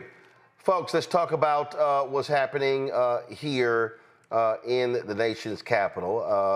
One of the stories that we are looking at that really it's perplexing what's happening here. First off, is a couple of things. State Department overhaul, and then I can't, an anti-Christian task force. So first off, State Department is looking to make massive cuts. This is a part of more of the DOGE stuff. Reorganizing, cutting 132 domestic offices, eliminating 700 jobs in D.C. Of course, these offices will be impacting war crimes, global conflict, human rights as well. You got that. Rubio says the current department is, quote, overgrown. Okay, gotcha. Then you have the Department of Veteran Affairs requiring employees to report any other employees if there's a sign of anti-Christian bias. Gotcha. This follows an executive order from the idiot who has launched a government-wide effort to investigate what he calls anti-Christian discrimination across federal agencies. Attorney General Pam Bondi is leading the two-year initiative, which aims to rewrite or remove any policies seen as biased against Christian beliefs.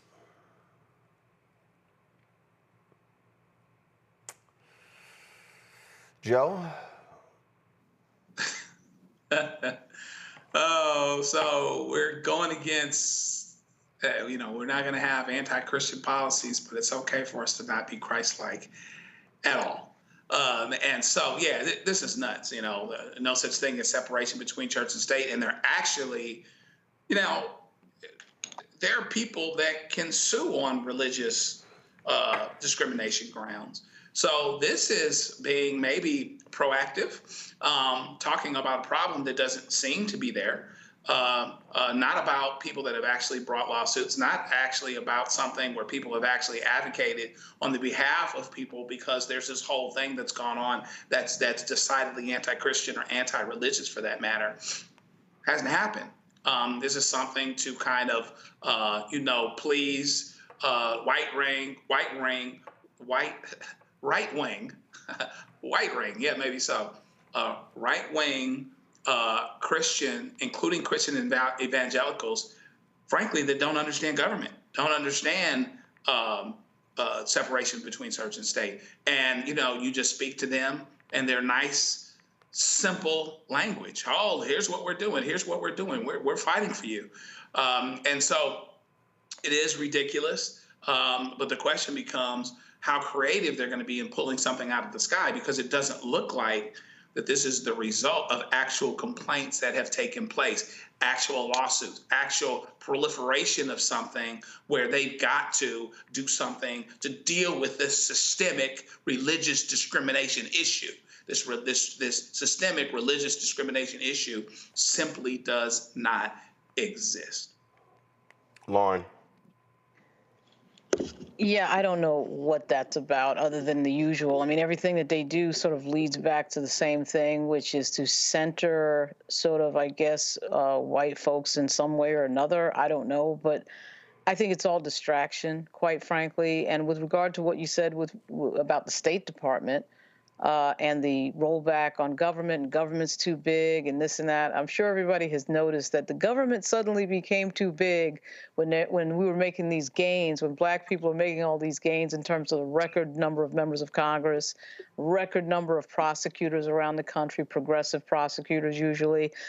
Just at that moment where you see a certain generation get into power, and a lot of Black folks get into power, that is suddenly when the government is too big and we've got to roll everything back and everything is too big. They actually did the same thing with the Tea Party.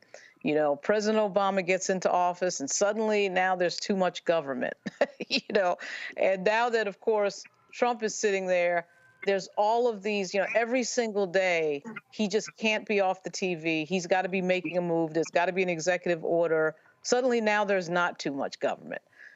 It's an amazing strategy. Again, the Democrats have to get real about how they fight back. And, you know, I do think that the Democratic Party does not bring their A game. And they don't put, you know, when I was in high school, I was a chess player. I was on the chess team. And, you know, it's not just about the strategy of thinking a lot of moves ahead. It's putting your pieces in the right position. The Democrats never seem to have their pieces in the right position. And it is good to see some of the members sort of haul off and do their own thing, because waiting for leadership is just not where it's at. Time is passing, and time is of the essence. Indeed it is. All right, y'all, quick break. We'll be right back. Roland Martin Unfiltered on the Black Star Network.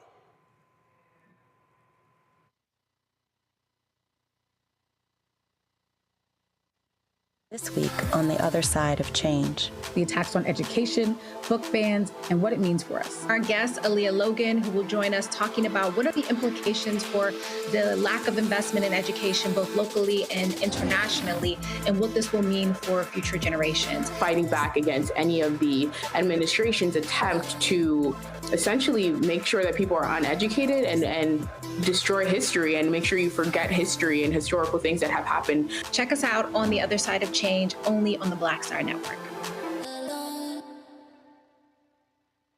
Hi, everybody. I'm Kim Coles. Hey, I'm Donnie Simpson. Yo, it's your man Deion Cole from Blackish, and you watch Roland Martin, Unfiltered.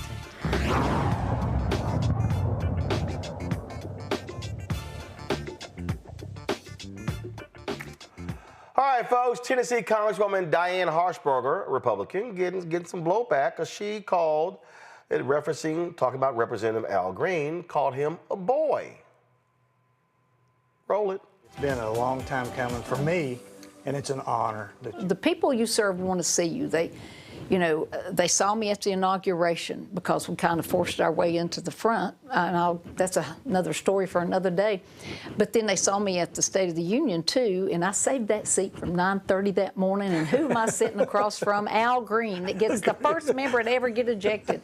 I'm like, Lord Jesus, I was on front of every magazine from here to Knoxville. But attorneys will get in a courtroom and they'll fuss and fight with each other, but as soon as it's over, they go out to dinner, have coffee, whatever. Yeah, do Congress people do that? Well, Lord Jesus, they make money that way, too.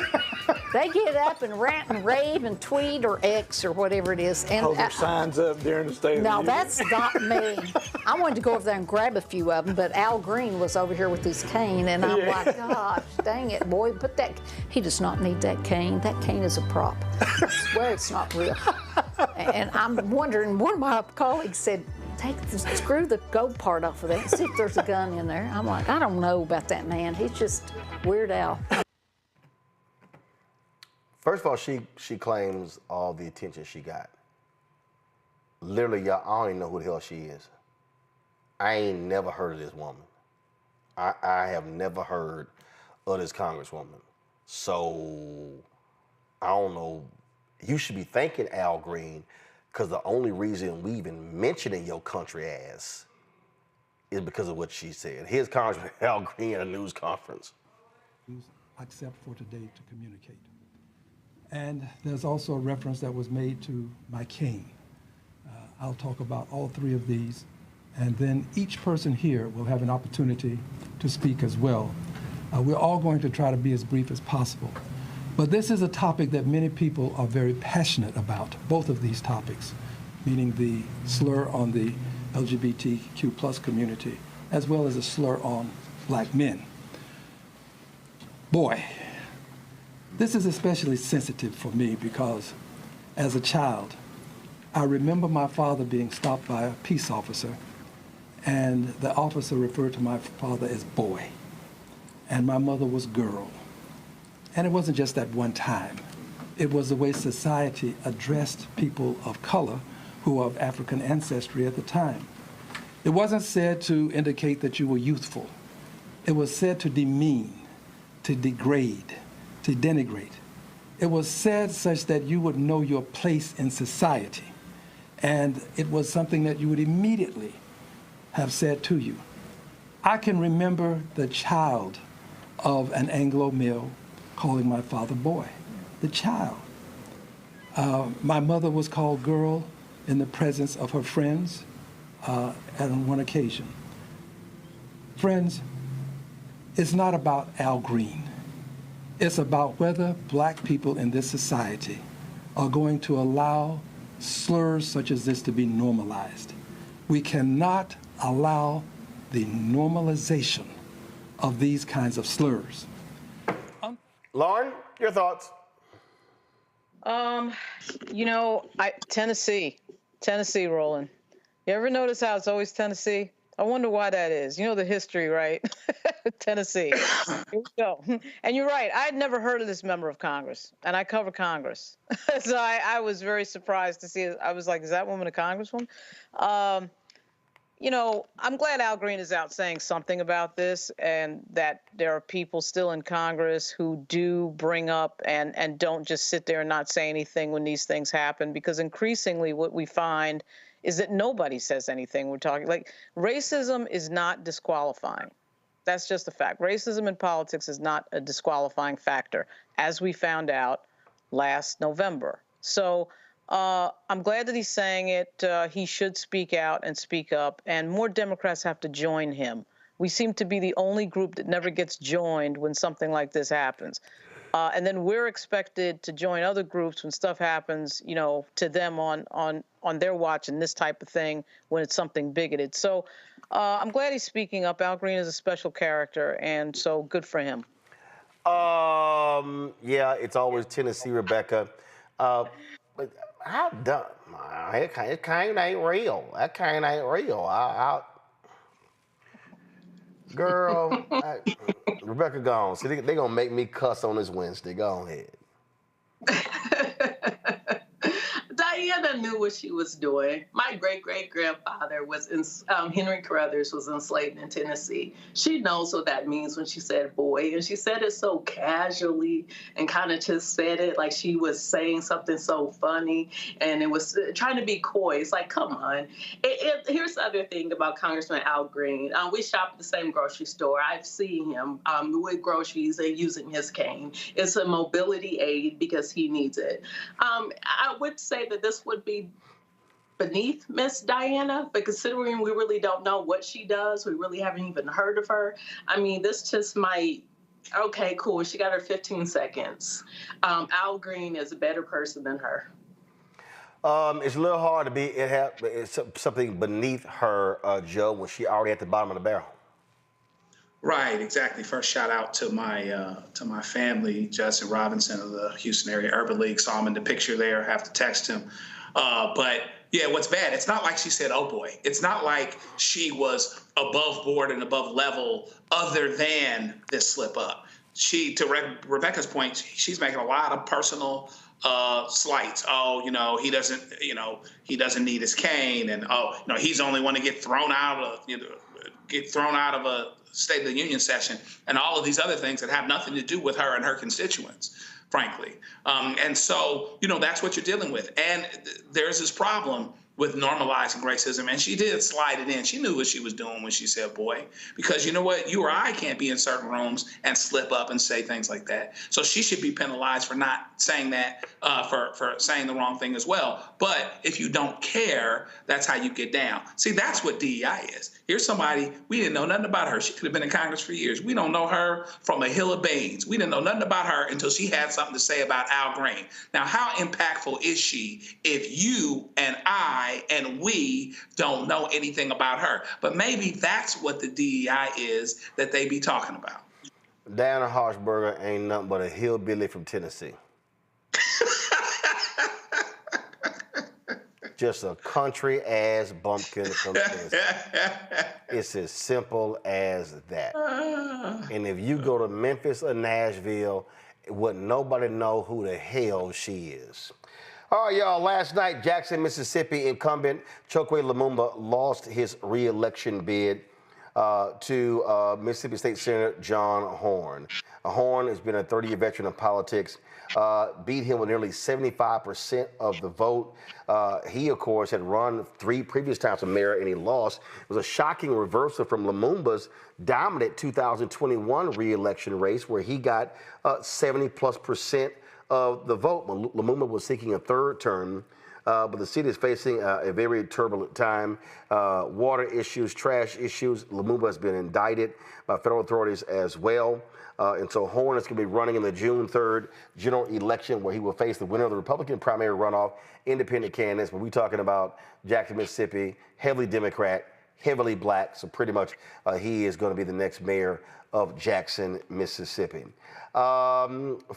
Kentucky has its first black state Supreme Court Justice. Supreme Court Justice Pamela Goodwine was officially sworn in on Friday inside the packed chambers in Frankfort, Kentucky, with 2 overflow rooms filled with supporters. She's a native of Youngstown, Ohio. Her high school is valedictorian. Goodwine began her legal journey as a secretary and court stenographer. She went on to earn both her undergraduate and law degrees from the University of Kentucky.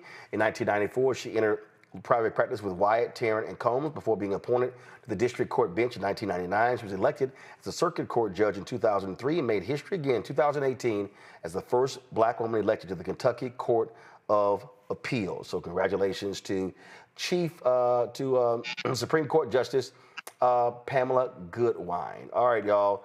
My last one, I saw this earlier, and I really try to ignore these dumb maggots.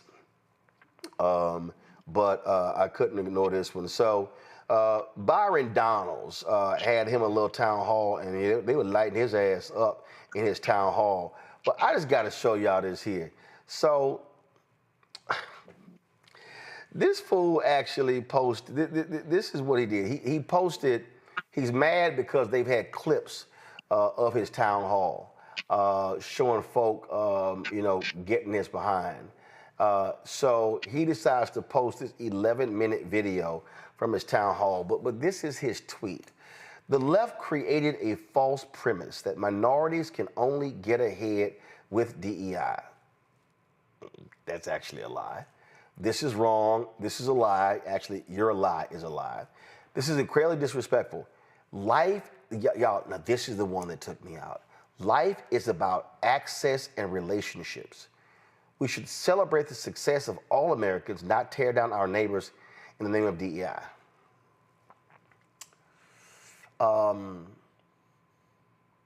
Rebecca, diversity, equity, and inclusion programs are meant to include you. And by including you, that means offering up a diverse field of people in order to have equity among jobs. So he says life is about access. That's why the programs were created, to give access, to literally give access to people who traditionally don't have the relationships already. I mean, speaking of relationships and DEI, is he still mad that DeSantis is undercutting his potential bid for governor of Florida? Like, I don't understand what he's doing, or even when he said all the people who protested at his town hall that they were plants and they were being paid. I mean,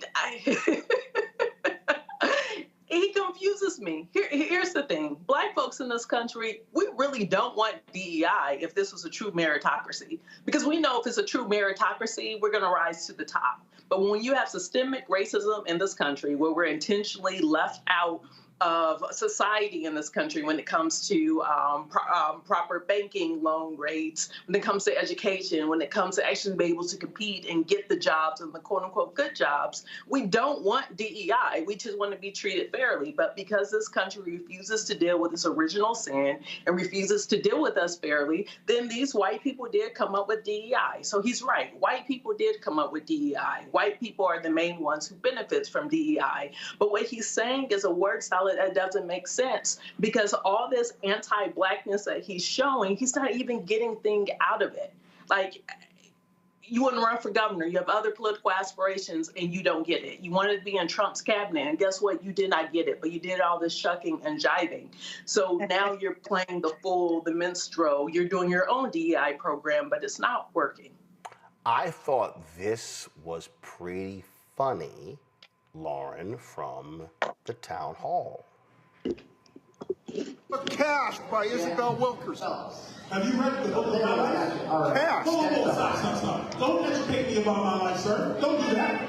Don't, sir. Hold on. What? Please, hear me on this. I like how everybody's shouting at me, the black guy on stage with the microphone, and saying, have you read this book?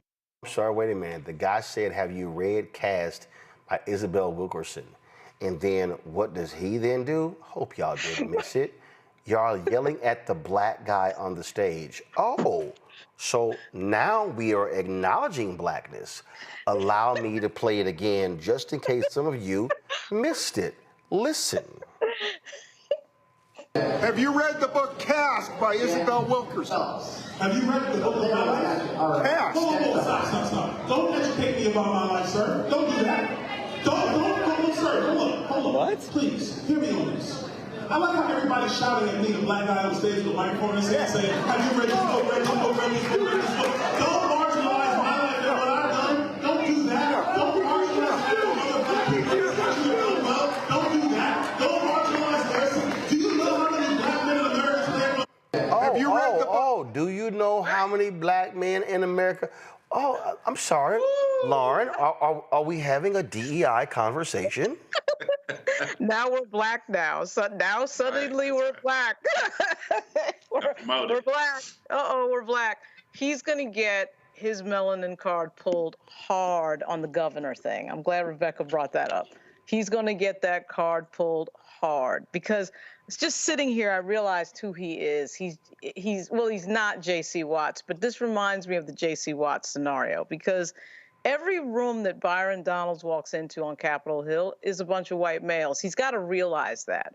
So when he talks about, I mean, for him to stand up there and talk about, diversity, inclusion being a problem and all of this stuff, I mean, his reality day to day in Congress would reflect that there is a need for access for minority communities. I mean, you cannot deny that.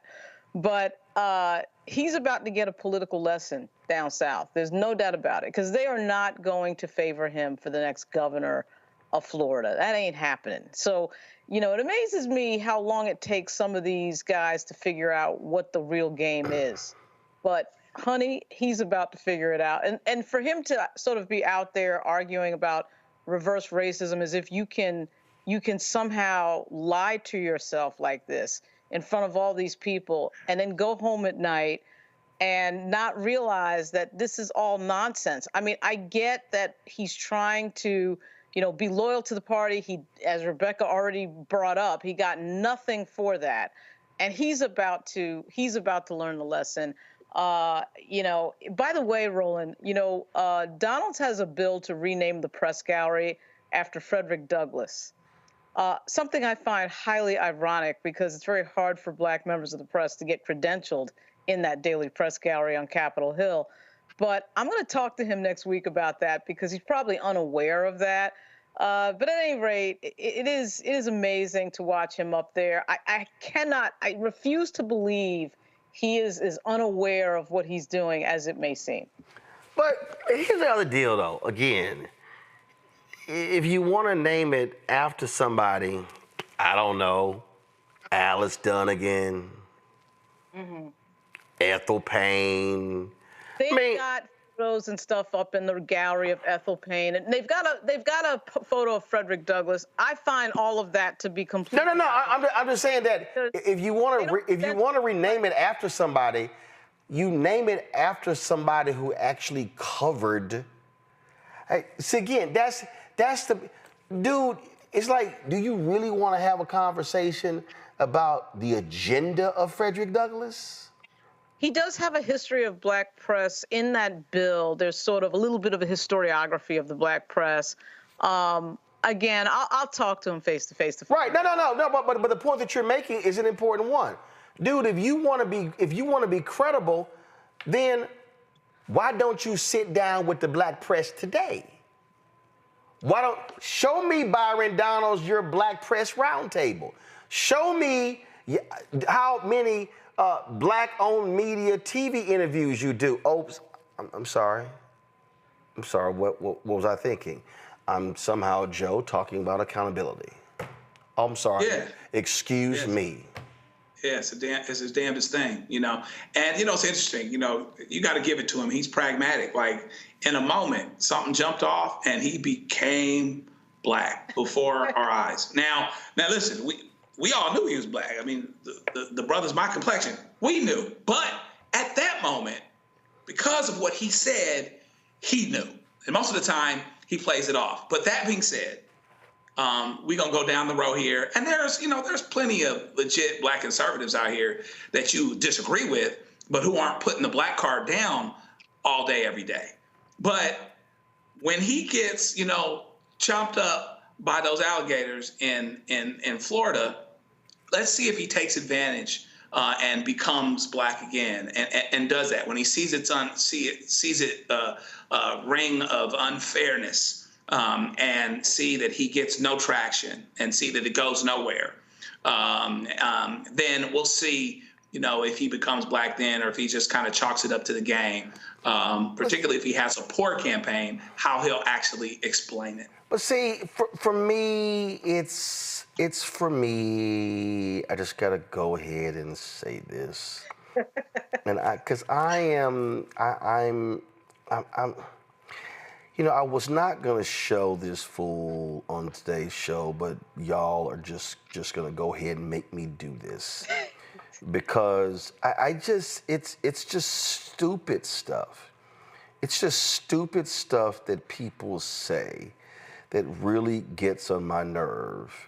And let's see. Well, I'm sorry. Did she delete it? So Kim Kleitchik. Oh gosh. Kim, well, yeah, you know what? I think she deleted her post. Or she did. So Kim Kleitchik, y'all, that's the little black MAGA child in Baltimore. She done lost every race she ran. So she posted, like, I already told y'all I'm petty. I already told y'all. So everybody, Rebecca know, Joe know, Lauren know, my ass is petty. So, you know, I'll happily go to your page and light your ass up. So earlier today, Kim Kleitchik, and y'all, I think she deleted it. Now maybe it was somebody on somebody else's page. And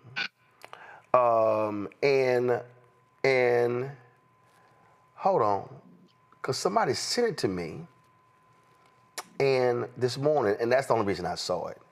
So yeah, I think she done deleted her little post. So she put up a post and she said, Donald Trump, he's black people. I don't understand Donald Trump is trying to dismantle this system, and I thought y'all wanted this system that perpetuates systemic racism to be dismantled. So y'all should be supporting what Trump is doing. Now, you had a few maggots, little minions commenting. So y'all know my petty ass had to comment. And I said, really, Kim? That's interesting, because I haven't seen you comment on Trump, U.S. Attorney in L.A., trying to get a conviction overturned of a deputy sheriff who beat a black woman. I haven't heard y'all say anything about ending the settlement in Alabama regarding the black people in Lowndes County with sewage coming into their yards in the homes. I haven't seen y'all say a word about Donald Trump ending the pulling out of the case in Louisiana, suing petrochemical companies in Cancer Alley that are killing black people. I said, I thought y'all were pro-life. I said, I haven't heard y'all say a word about Trump pulling out of the lawsuit in Texas that said black and brown voters were being disenfranchised when they had redistricting. I haven't seen y'all say a word about Donald Trump pulling out of an investigation in a lawsuit against, with HUD leading it, against an HOA in Dallas and $1 billion in hurricane relief not going to Harris County with black and brown communities. I said, so I'm confused. You say that Donald Trump is dismantling this system of that we have been criticizing, but your ass ain't said a word. GTFOH. I can't find her post. That's a consciousness of guilt moment that you can't find her post. Can't find it. Like literally, I mean, it got too hot. Like literally, somebody sent it, and I can't find it. I'm on Instagram looking for it. I mean, Clay Kane's book is correct. The grift is real. They know what they're doing, but the problem is Trump is going to punk them and make them look like idiots. Because that's where this is headed.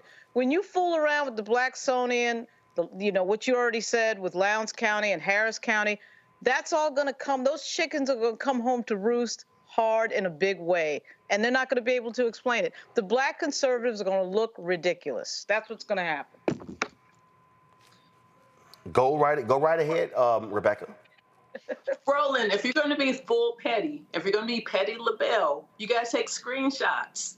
Because a bunch of these people, a bunch of these black MAGA people are posting and deleting because they're getting lit up in the comments. So I need you to take screenshots next time. I mean, what happened was this morning when I woke up and I saw it, and I was like, I think I need to respond. And then, I'm just scrolling and scrolling and scrolling. And I'm like, well, I mean, I swore it was a recent comment, and here I'm already in March, and I'm scrolling, and now I'm about to roll into, nope, that ain't it. Nope, that ain't. She got all these photos here on Westmore, and I'm like, girl, bye, you can't even.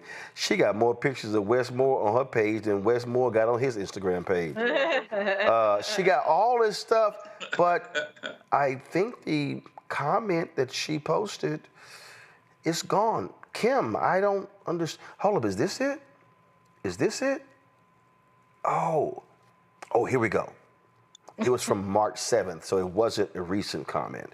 So let me just go ahead and share the screen so I can just play this for y'all, because this was too delicious. Because I just want y'all to hear, let me put this code in.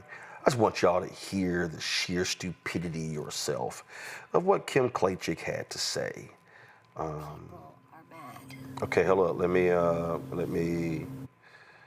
okay, all right. Just let it play. What are we mad about? Tear that shit down. So I just wanted to point out, my entire life, I've heard that the system is racist and it's against black people and the black community. Donald Trump is currently dismantling the system, but black people are mad. I thought the system was racist. What are we mad about? Okay, so let's go into the little comments here. And I lit her ass up, and let's see here. It's amazing she ain't responded to my post. Somebody said, preach. You bring up a great point. Please provide details on your point you're trying to make. I don't get her point either. Okay, let's see here. Let's see. Good one, sis. Right. Please stop making sense. Really. Somebody said, this is too funny. Right here. Somebody said, finish high school, baby girl. Let's see here. Oh, that's why you lost for the third straight time. Like, really? Okay. All right. Got it. I just had to go and play that. I mean, you know, we had to have, last night we had our Wiz Khalifa, The Earth is Flat, even though I put the Earth on my new album cover and it's round, stupid ass comment of the day. So, what the heck? I think Kim Klajic's comment from March 7th qualifies as the dumb shit somebody said today. Well, pace yourself. Pace yourself. There's going to be more. I just don't. Opportunities. I really do get upset with really stupid people. You know what I'd love to know? Why doesn't she have a job in the Trump administration? Say it again. Why doesn't she have a job in the Trump administration? I mean, all of this presentation and free PR for Donald Trump, why don't you have a job? Why doesn't Kim Klajik have a job in the Trump administration? Probably because you need to have, I don't know, a resume. Do you? Do you, Roland? Or, I don't know, brains. If you're black, you That's what it could be. Okay, all right, that's it for us. I've had enough of stupid for today. All right, Lauren, Joe, Rebecca, thank you so very much for joining us, folks. That is it for us. If y'all want to support a show that calls out really stupid MAGA people, please support Roland Martin Unfiltered and the Black Star Network. And, you know, we really tried our best to show you these people who are black maggots who have blonde hair thought processes. And so that's what we got going on right here. So y'all want to support the work we do? Join our Brina Funk fan club. The goal is real simple. We get 20,000 of our fans, likely not MAGA, contributing on average $50 a year, $4.19 a month, 13 cents a day. You support this show. You support all the other shows on the Black Star Network. You support the kind of information that we provide every single day. Cash App is your choice.